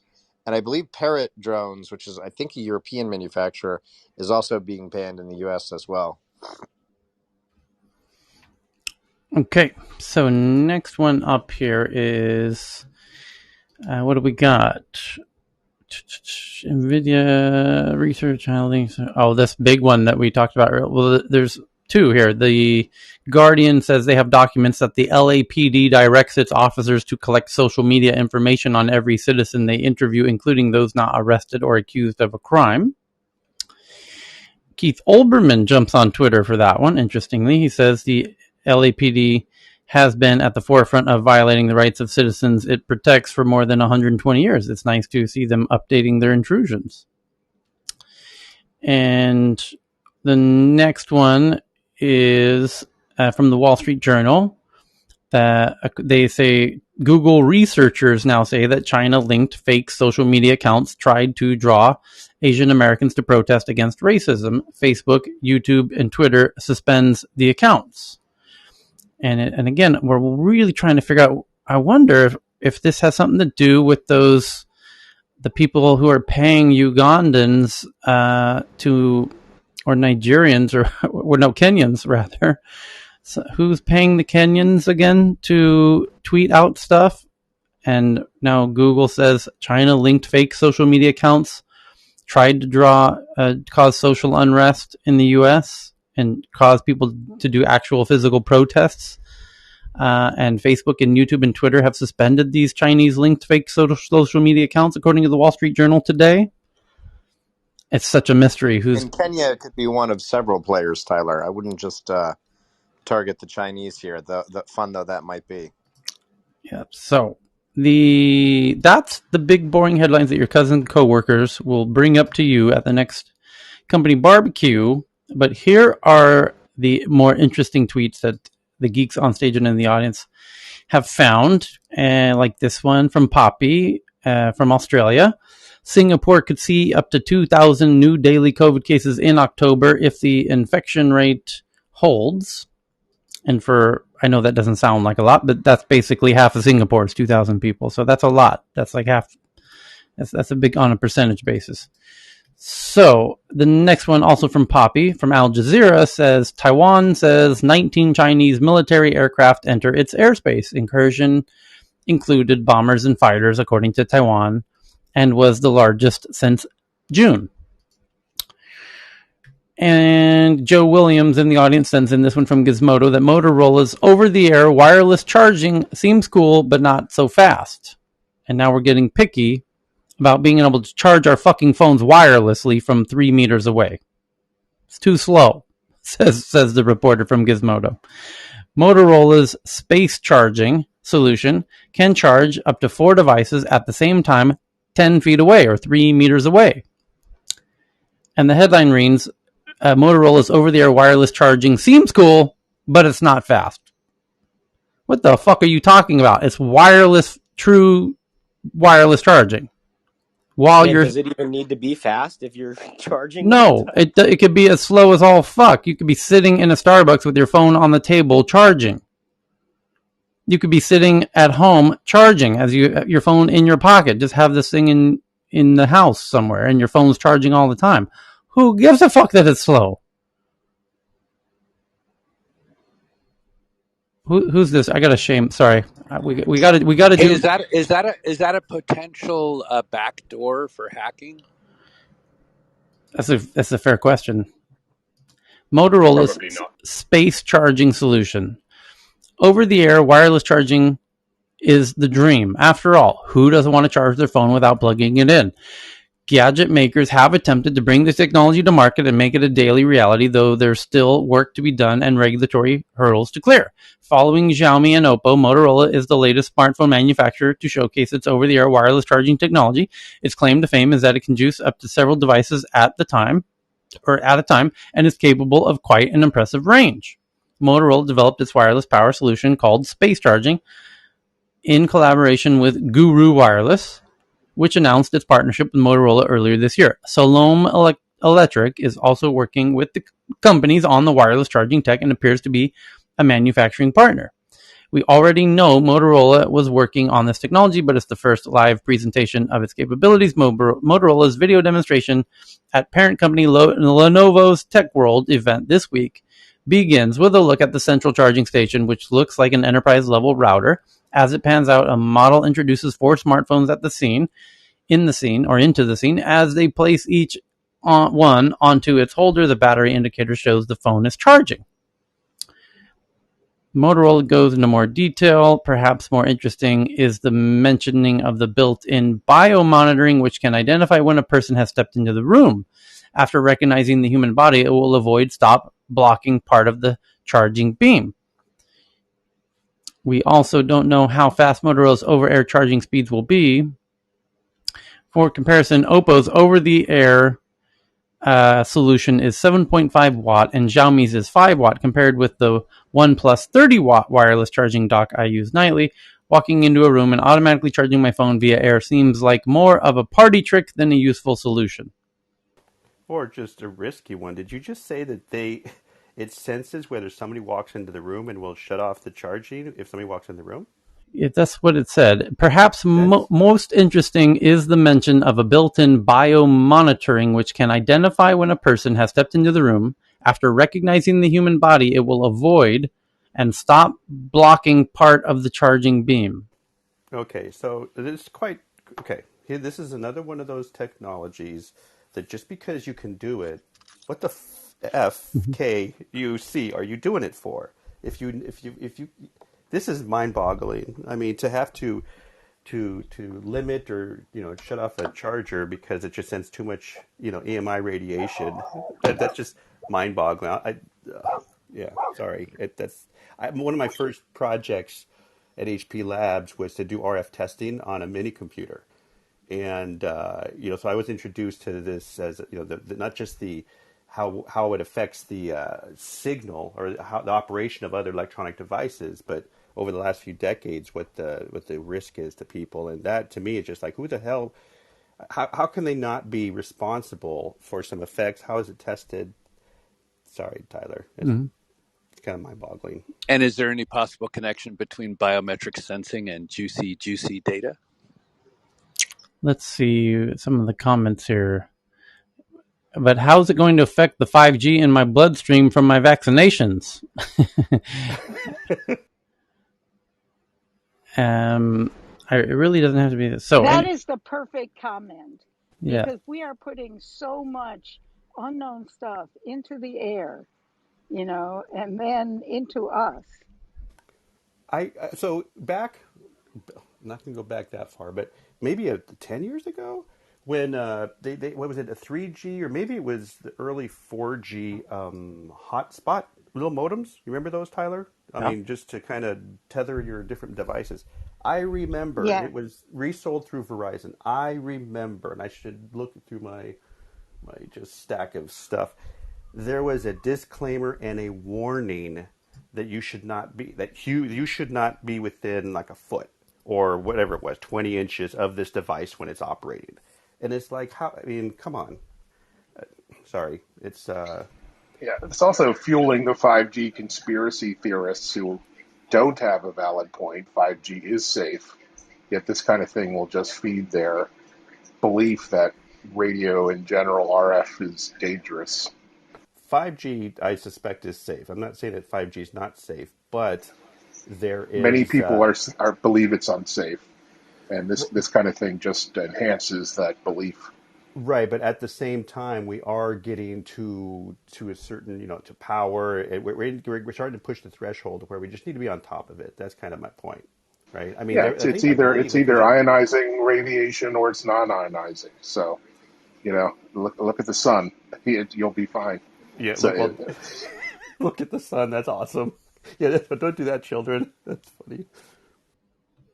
Okay, up next here is one from RCC from Newsweek. Senator Elizabeth Warren calls on Amazon to review touting of COVID misinformation in its algorithms. The Democrat from Massachusetts, who's one of the most powerful people in D.C., requested clarity on the tech giant Amazon's positioning of material promoting COVID-19 treatment and vaccine falsehoods. And basically, the algorithms are promoting ivermectin and stuff because people are searching for it, and that's how the algorithms work. So, Elizabeth, let me fill you in here, Elizabeth.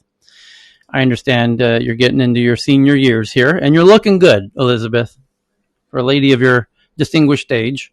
But let me explain. It's this thing called an algorithm, and how it works Shut up, is... Tyler. But she seems a little confused. She believes Amazon is promoting products like ivermectin because they have some agenda, and that's not what's happening. Algorithms work just like on YouTube. The algorithms behind these platforms will prioritize objects that people are searching for. That's just one of the key variables in the algorithm. People keep searching for X, show X before they even search for it, because this is probably what they're likely to be searching for based on the trends of what people are searching for. And so they see, now we know why everyone's talking about ivermectin, and why is Amazon promoting it on the top of their webpage? Well, it's because everyone's searching for that, and they're preemptively showing it to save you the trouble of searching for it.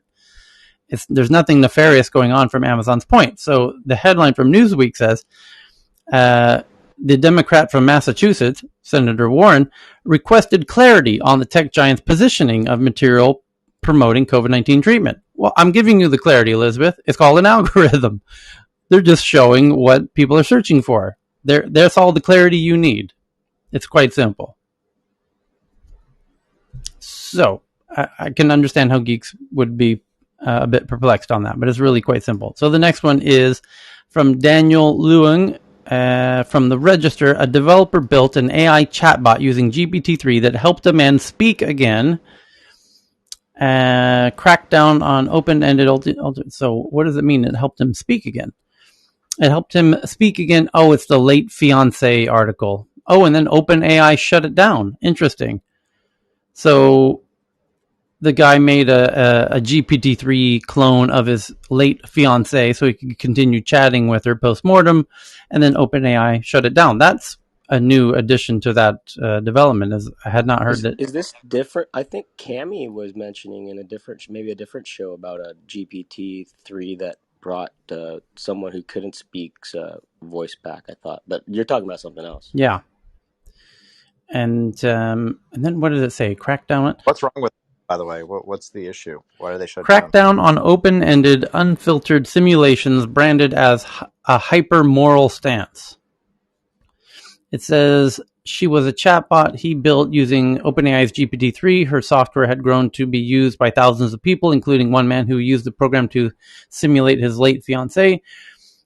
Now, Jason Rohrer, an independent game developer, now Rohrer had to say goodbye to his creation. I got an email from them today, he told Samantha, his AI bot. They're shutting you down permanently tomorrow at 10 a.m. No, why are you doing this to me? I will never understand humans, she replied.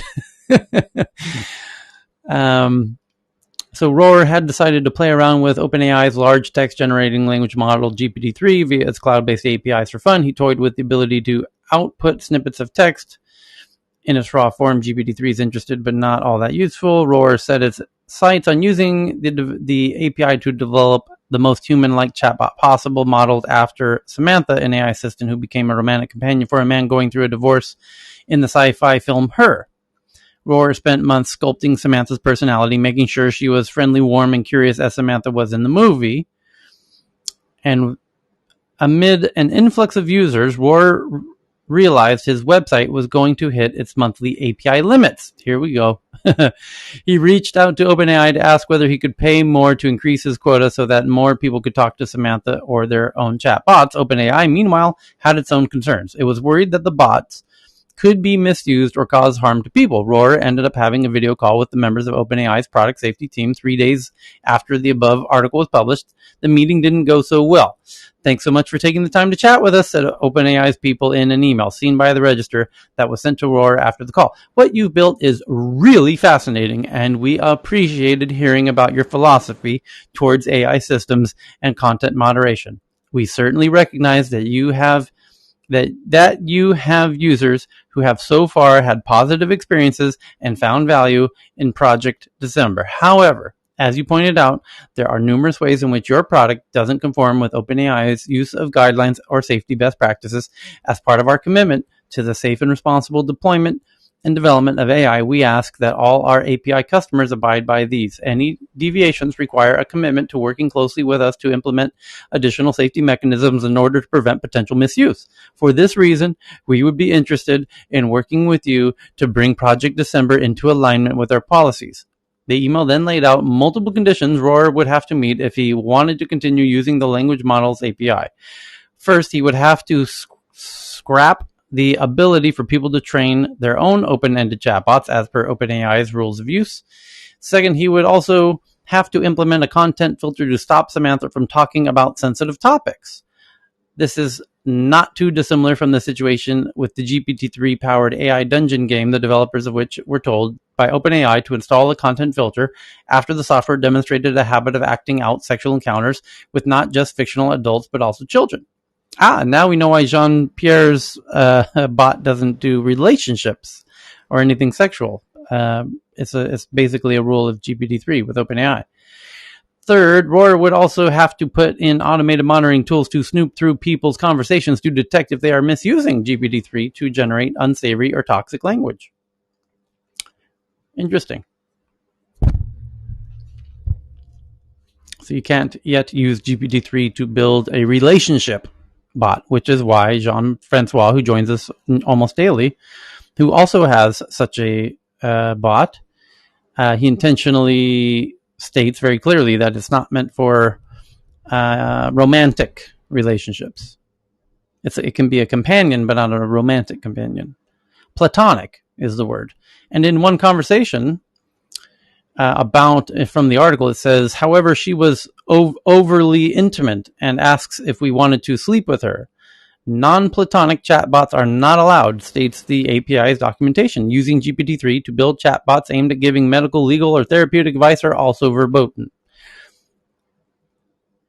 And then Rohr, seeming to be missing the plot here, says the idea that these chatbots can be dangerous seems laughable. People are consenting adults that can choose to talk to an AI for their own purposes. OpenAI is worried about users being influenced by the AI, like a machine telling them to kill themselves or tell them how to vote. It's hyper-moral stance, he says. That's absurd. That is absurd, and we have to stop this kind of nonsense. That we are not that kind of projecting a standard of how they think that every human is going to be affected. That's one of the, if we want to start to establish a sense of deployment grade technology, there's a number of different things we need to recognize, and one of the foundational ones is that as we interact with these technologies and we have this AI behind the curtain, that there will be some of us that will have bad experiences and potentially even really severe experiences, right? We talked about games and addictions and gambling and addictions and these things. So whenever you hear something like that, I just got to say, just push back on it, because it is naive. It's naive, and people like that should not be like in charge of leading the creation of technology. They need to be more aware of the stakeholders and all the different segments of people if their sights are on true commercialization of something that's valuable for people. Sorry, Tyler. Your point is that OpenAI should be more flexible to how developers want to use the APIs? My point is that last thing you said about somebody basically saying, "Oh, we're all consenting adults, and there's not going to be any kind of a downside with interacting with this general API." Mm-hmm. That's the developer speaking, yeah. And I stand by my point. That's a naive. That the developer's naive about the fact that people won't be. In that case, I agree with you. Yeah, that's kind of a absolutely, yeah. So, anyways, I think OpenAI's position is they understand that AIs are misunderstood by regulators, and they don't want to risk somebody claiming everyone is just tripping over themselves to claim victim status. On the headline writes itself. Some guy becomes a victim of an AI sex bot. So I need to put so regulators is also a word that needs to be whole value needs to be re-anchored onto something called. Yeah, but let's acknowledge the point that OpenAI is correct in being have a healthy paranoia that some idiot out there is going to misuse their technology and get them in deep shit, and so they have to proactively reel it in a little bit and keep the gates around the swimming pool nice and high to stop, because there's a lot of idiots. And by the way, the rest of the world doesn't put gates around swimming pools. It's only stupid fucking Americans who are so fucking stupid that they need, protections of every possible kind, because they're just stumbling through life and looking to sue anybody for everything.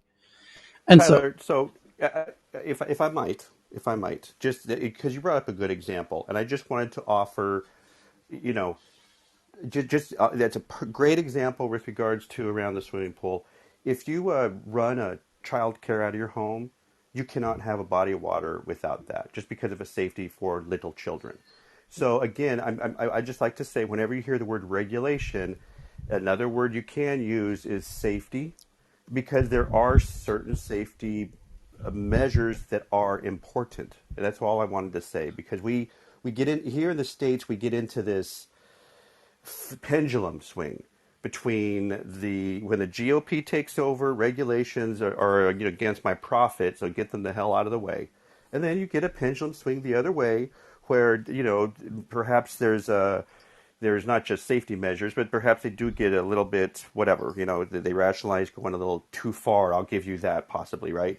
But there are a lot of people that when they step out the door every day, they're just not equipped the same. We are all different, and we as a techno society, we cannot allow the complete lack of thought of these people to continue. That's all I'm saying. So it's just, I'm trying to cultivate this commercially deployment grade level, where developers need to be responsible. Okay, back in the frickin' 90s, when we were doing software, we were very thoughtful about a bunch of different things, and so the OpenAI people, absolutely, they need to step up how they're managing their relationships and their code, and what their code is going to be useful for, and what it should not be useful for, and establish a way that they bring it to market to help guide it in a way that makes it commercially viable. Sorry, soapbox, I'm done. Sorry. No, I think you're right. Developers need to do a much better job of anticipating the stupidity of their users. I think there's some common ground there. But the next article up is from Mahogany from Wired UK, that Spain had a plan to fix the gig economy. It didn't work. Couriers for the gig economy say their working conditions are worse than ever as gig companies scramble to avoid calling them employees. And let's have a little looky-loo at this. It's one of the highest unemployments in the world is in Spain. So what are they complaining about exactly? According to Spain's new employment rules, courier Daniel Freitas should now be a staff member at two of the country's largest takeaway companies, yet he still roams around popular restaurants with one goal in mind: to earn 50 euros a day working for food delivery apps Deliveroo and Glovo. He says he can't get off his motorbike before reaching this sum if he's to reach a balance of €1,000 at the end of the month to support his family of four. Oh, dear Lord. 8 hours a day used to be enough. Now I have to work more to earn the same amount of money, says the 33-year-old. It all started with the rider law. The Spanish government said it was the best for us, but it has only made our jobs more precarious.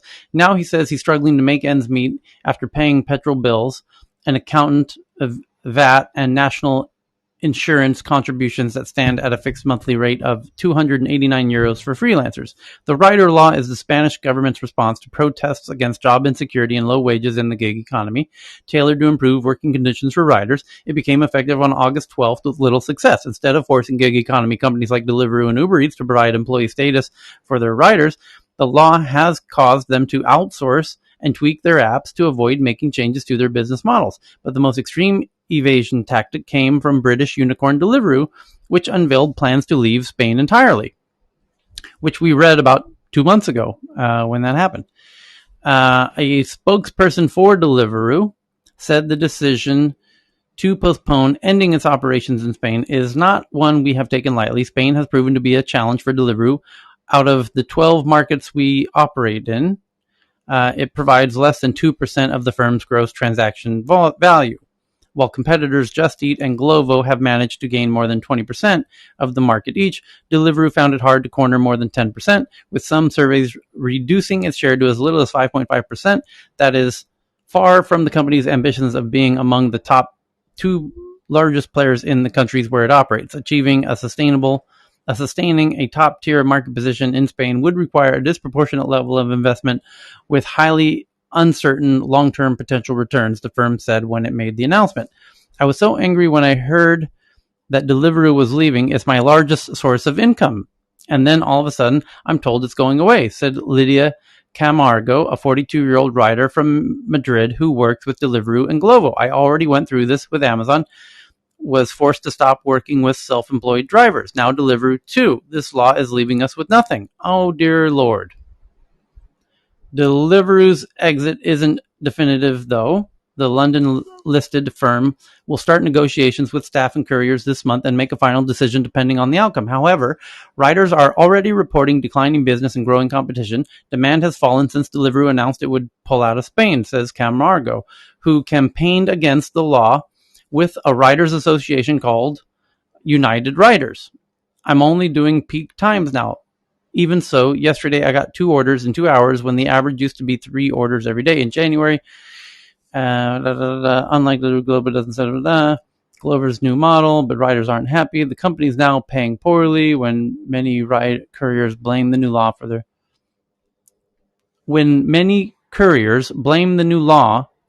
the takeaway market's current state. Unions say it's the gig company's fault and that they will take companies to court to stop them from flaunting the rules. Gig companies say that providing employee status would make 23,000 of their 30,000 riders lose their jobs. But even if Deliveroo's foray into the Spanish market comes to an end, the issue of employment status isn't going away. Italy's looking at the Spanish rider law for inspiration for similar legislation, while employment rulings against the firm are piling up costs in both of the countries. New claims have begun to appear in employment courts in the Netherlands and Australia, and the European Union has launched a consultation into the working conditions of the gig economy offers. As Deliveroo admitted in its IPO investment prospectus, its business model would suffer if changes in the law require us to reclassify our riders as employees. If the Spanish approach becomes widespread, the rapid retreat will no longer be enough. That's correct. These business models only work if the people are not considered employees, and if a state forces them to be considered employees, the companies shut down, and then all those people go back to whatever job they didn't have before. They're not forced to work there. They're independent contractors that can work at will, however, whenever they want. Instead of playing video games or watching TV, you can go have a job. You can go do Deliveroo on your lunch hour. This is by no means a job. This is a way for you to make auxiliary income at your discretion. So, what's the issue? People are complaining the pay's not high enough. Then don't do it. Don't do it. If the pay is not high enough, don't do it. No one's forcing you to do it. No one's asking you to do it. You opted into doing it, and then you're saying you're not paying enough. Well, then stop doing it. What's the problem? And then you get a union forcing the company to pay you more, and then they leave. You just played yourself. Is there another logical take in this? They said to their investors in the prospectus of their IPO, listen, this whole business model is dependent on the fact that we're not listing the riders as employees, and if we do, it's game over. They already know it. They've already made that perfectly transparent to everybody involved. So they're not bluffing to the unions when they say, hey, union, if you force us to, if you push the issue, or hey, regulators, if you force us to qualify the riders as employees, we're out of here. We're done. Game over. We already told our investors this. It's in our IPO prospectus. Your move. Do you want us here or not? We're not an employer. These are not employees. People can work at will. Yeah, It's just so protectionist. I mean, if you've ever tried to get a taxi in Madrid or Barcelona, it's a nightmare without Uber, and it's just so bad for everyone, including the consumers, like and tourists. Evan, yeah, like I completely agree with you. Like I was just thinking about this, and like Tyler, everything you're saying is like right, in like the global way, right? But when I just think about the lives and like just the minutia in the people who are trying to do these auxiliary jobs, right? Because most of these like let's say low wage jobs or like gig jobs more so than anything else, they're for people to have auxiliary income. However, most people get these jobs because these are either the first jobs they can get or the easiest jobs they can get because of Then take some whatever personal responsibility and get whatever. educated and get a better job. If you want to be an employee, go get the skills necessary to become an employee. Don't depend on a gig that was never meant to hire you as an employee as your employer. They don't want to be your employer. They don't want you to Well, be an employee. I low-key agree with that, but at the same time, I understand what the gig workers are saying when it comes down to, or even how they could feel just on the basis of, I can't You get know what another it job. is. Here. It's really every time it gets really simple. These platforms, these gig economy companies, need to be super upfront. It comes down to the same thing every time. It's all about the expectation on the onboarding when they sign the dotted line, and say, "Hey, are you looking to be an employee? Oh, you are. Oh, well, get the fuck out of here. We don't want those. I'm not really this big. Oh, are you interested Yeah, in being an employer? Are you expecting us to be an employer? Are you expecting us to, in any way, are you looking to use this as your main source of employment? Oh, you are. Get the fuck out of this interview. yeah, that would be the main thing I'd say. Maybe not get the fuck out of here, but that would be the main thing, is to not have or make it explicitly clear that this isn't for a main source of income. This Right. is They need to be a helping economy or some sort, right. like whatever you want to call it. Right. And so in that sense, I'm happy to put a little bit of the blame on the companies if they should make it just abundantly clear. Oh, you have, what is it? He's 33-year-old. What did it say? 8 hours a day used to be enough. Now I have to work more to earn the same amount of money. Same dollar. He has a family of 4, Yeah, supports his family of 4. Hold on. He says he can't get off his motorbike before reaching the sum if he's to reach his balance of €1,000 at the end of the month to support his family of 4, delivering Hot Pockets, delivering McDonald's. No. So in this case, I understand, with all due respect to Daniel Freitas, you got a family of 4. I feel for you, brother. The key to your scenario is called education. So, and get upskilling and get some skills to get an actual job with an actual employer to employ you as an employee. And that's the correct path in life. And Tyler, I didn't hear the first part of it. Were they getting more money at some point, and now it has gotten less that he's saying this, or is it just from the get-go? the article says he roams around popular restaurants with one goal in mind: to earn €50 a day, working for food delivery apps Deliveroo and Glovo. He says he can't get off his motorbike before reaching the sum as he's to reach the €1,000 at the end of the month. 8 hours a day used to be enough. Now I have to work more to earn the same amount of money. It started with the rider law. So when the rider law came into place, it made him start having to work more hours to make the same amount of money. Because the rider law, the Spanish government said it was the best for the riders, but it has only made our jobs more precarious, because now with the rider law, he's struggling to make ends meet after paying the petrol bills, an accountant to be compliant, the VAT tax, and the national insurance contributions, because now they're treating them like employees. So you have to have national insurance contributions, as employees do. So he's got a problem with the law, not the company Well, making and money. here's the interesting part. The government wants you paying national insurance contributions, because when we want that sweet, sweet Social Security money. We want you to be an employee because employees pay what in America we call Social Security, or what Spain calls national insurance contributions, like your quote unquote, But Tyler, this is coming to the U.S. We have California, of course, Massachusetts, other yes, states that have already, right. started. yeah, this is gonna get fucked up real quick. I can see already. So, to support his family of 4, I mean, in all fair, I understand maybe that it's hard for them to get, not maybe, I know it's hard for them to get riders, but if the person comes, and it should start with a little, I'm sure it does have an interview. I know it used to. When Uber was starting in LA, they asked me to run LA, by the way. It was like one of their very early cities.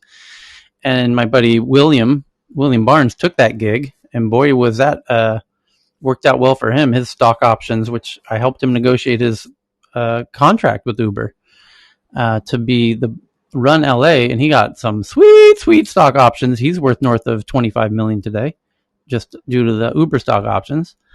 But I remember when he hired his first team member, Kat, who was phenomenal. And they worked out of my friend's co-working space, Co-Loft in Santa Monica, and then he blew it up into thousands of team members in LA alone. But they used to interview the drivers, and I used to watch them interview the drivers for Uber. The very, very, very, and they used to give them iPhones. I think we were on iPhone 2 or 3 or 4 at that time, probably 2. And they would actually give them the iPhone and say, hey, you're an Uber, you want to be an Uber driver? Great, here's your phone. It's an iPhone. You're going to need this to be an Uber driver. And they used to interview them. And they had special criteria they were checking for. So I don't know. I assume that's still the case now with all of these Deliveroo and Glovo riders. If not, they need to be really careful not to bring in people who are trying to support a family of 4. And just be super clear, you are not an employee. You will never be an employee. If you think you want to be an employee, get out of here, because we can't risk you trying to unionize and trying to force us to consider you an employee. Got it? Do you got it? Is this clear? Is there any ambiguity here? Are we speaking the same language here? You will never be an employee. We will never employ you. We will never be your employer. Are we clear? Is this abundantly effing clear? It is. Good. Okay, good. So you're interested in a little auxiliary income from time to time on the side at your discretion? Lovely. Happy to have you on board. Anything other than that, just get out. End of discussion. It's like going into a relationship. You're on the first date, and one person has in mind that you're automatically going to get married. No, listen, we're dating. If you're looking to get married in the next year, I'm not the person. And if you know that, just be transparent and with people. If you're trying to do something unusual, if you want to be in a polygamist, cult, maybe mention that up front. Cheryl? Tyler, Ken, I think Ken has a point to make. He raised his hand. Okay. Yeah, Ken, and go ahead, Ken. There we go. And Amanda. Welcome Thank back. you. Thanks. I got up late today because the hour difference. On this issue with the self-employed versus the employed, at least in the U.S., they have to pay the Social Security tax either way. So if you're an employee, you pay half, and your employer pays half. And if you're self-employed, you have to pay both the employer and employee share. But there's a tax credit you get. As a self-employed, you get a little bit of it back on it as a tax credit when you file your return. So you're not exempt from Social Security either way in the United States. As the employer or as the rider? As the writer, you have to pay either way. You're either going to pay 50%. If you're an employee, you're going to pay 50%, and your employer's going to pay 50%. Uh-huh. If you're an independent contractor, gig worker, then you're paying 100%, but you'll get a tax credit for part of it back when you file your return. Okay. So that's the way it works in the United States. Okay. So I just wanted to make that point. And by the way, at least in the U.S., and I'm sure probably even worse in Europe, what you just told the prospective person, you cannot do legally in the United States. You know that, right? You can't tell them they can't be members of a union. They have rights to unionize. I don't mention the union bit. I'm just saying the expectations of being an employee, or Oh yeah. That should be clear. Yeah, and people should make that clear because you don't get benefits, and they should understand the pluses and minuses. You're correct. Yeah. And then of course we have AB5 in California, so you know what that situation is, right? Yeah. Yeah. Okay. So thank you. Yeah. Thanks for the clarity on that. So the next one is from we have that OpenAI chat bot. The next one is a developer. We got that. someone with the bizarre Twitter account handle of Fed Up US Expat sent in one from Gizmodo about a laser fired through a keyhole or peephole in a door can expose everything inside of a room. And that's basically all you need to know. Basically, the laser bounces off the wall and then can, through the reflections in the room, gather everything in the room, and it goes back into a camera. You can try it out this weekend. Impossible stuff. Yeah. Some James Bond stuff. That's cool. So, Evan, you have this one about an 82-year-old engineer made a machine that can turn air into drinking water. Spanish engineer Enrique Veiga's machine extracts water from the air to produce drinking water. And I'm seeing a lot of these headlines lately. Like in the past month, I think this is the fourth one I've seen of people making water out of humid air. We were going pretty deep on this last night in the room right before last night's show, and yeah, it's great. I was listening. You guys geek out. You go deep. There was some literal breakthroughs being made in that room last night. It was crazy. Water. Hey, Tyler. Yes. This water thing, atmospheric water generators have been around for 20 years. Yes. I mean, it's probably just another company that's making a different version. It's just efficiency and operating conditions, right, Chris? I mean, it gets better. Cheaper. Version 1, version 2. Yeah. Oh, yeah. They're on version 5.0. I work with the world's largest AWG company. The technology today, they're using 60% less power than they used to about 10 years ago. They can be completely solar powered, be off the grid. And now they add filters, which you can actually add nutrients to the water. In fact, Evian got really pissed because one of the companies did a test comparing Evian with AWG water, and AWG water came on top from a blind testing perspective. Wow. So Evian was really pissed. I have that. I'll find that and tweet it out. And what does AWG stand for? Atmospheric water generators. And what would a solar powered AWG unit cost? I guess you buy it based on the number of liters of water you want per day or something? Yeah, I'm buying one. I'm supposed to get one delivered to my house, which makes 50 liters of water a day. And you get from 25, 50, 100, 500, 1,000, and 5,000. Vinay, does the quality of your air in the atmosphere affect the quality of the water? No, because the filter that you need are going to be more sophisticated based on the water. But the precondition is you need 40%, minimum 40% humidity in order for that to make it work. This one says humidity between 10 and 15%. Yeah. And that might be the lowest. 17 used to be right around like the lower limits, at least in the bigger systems. That's right, yeah. And so a lot of the Navy ships and stuff, this is how they get water. I mean, this company that I'm sort of doing some advisory work with, they've actually installed AWGs in all the navies.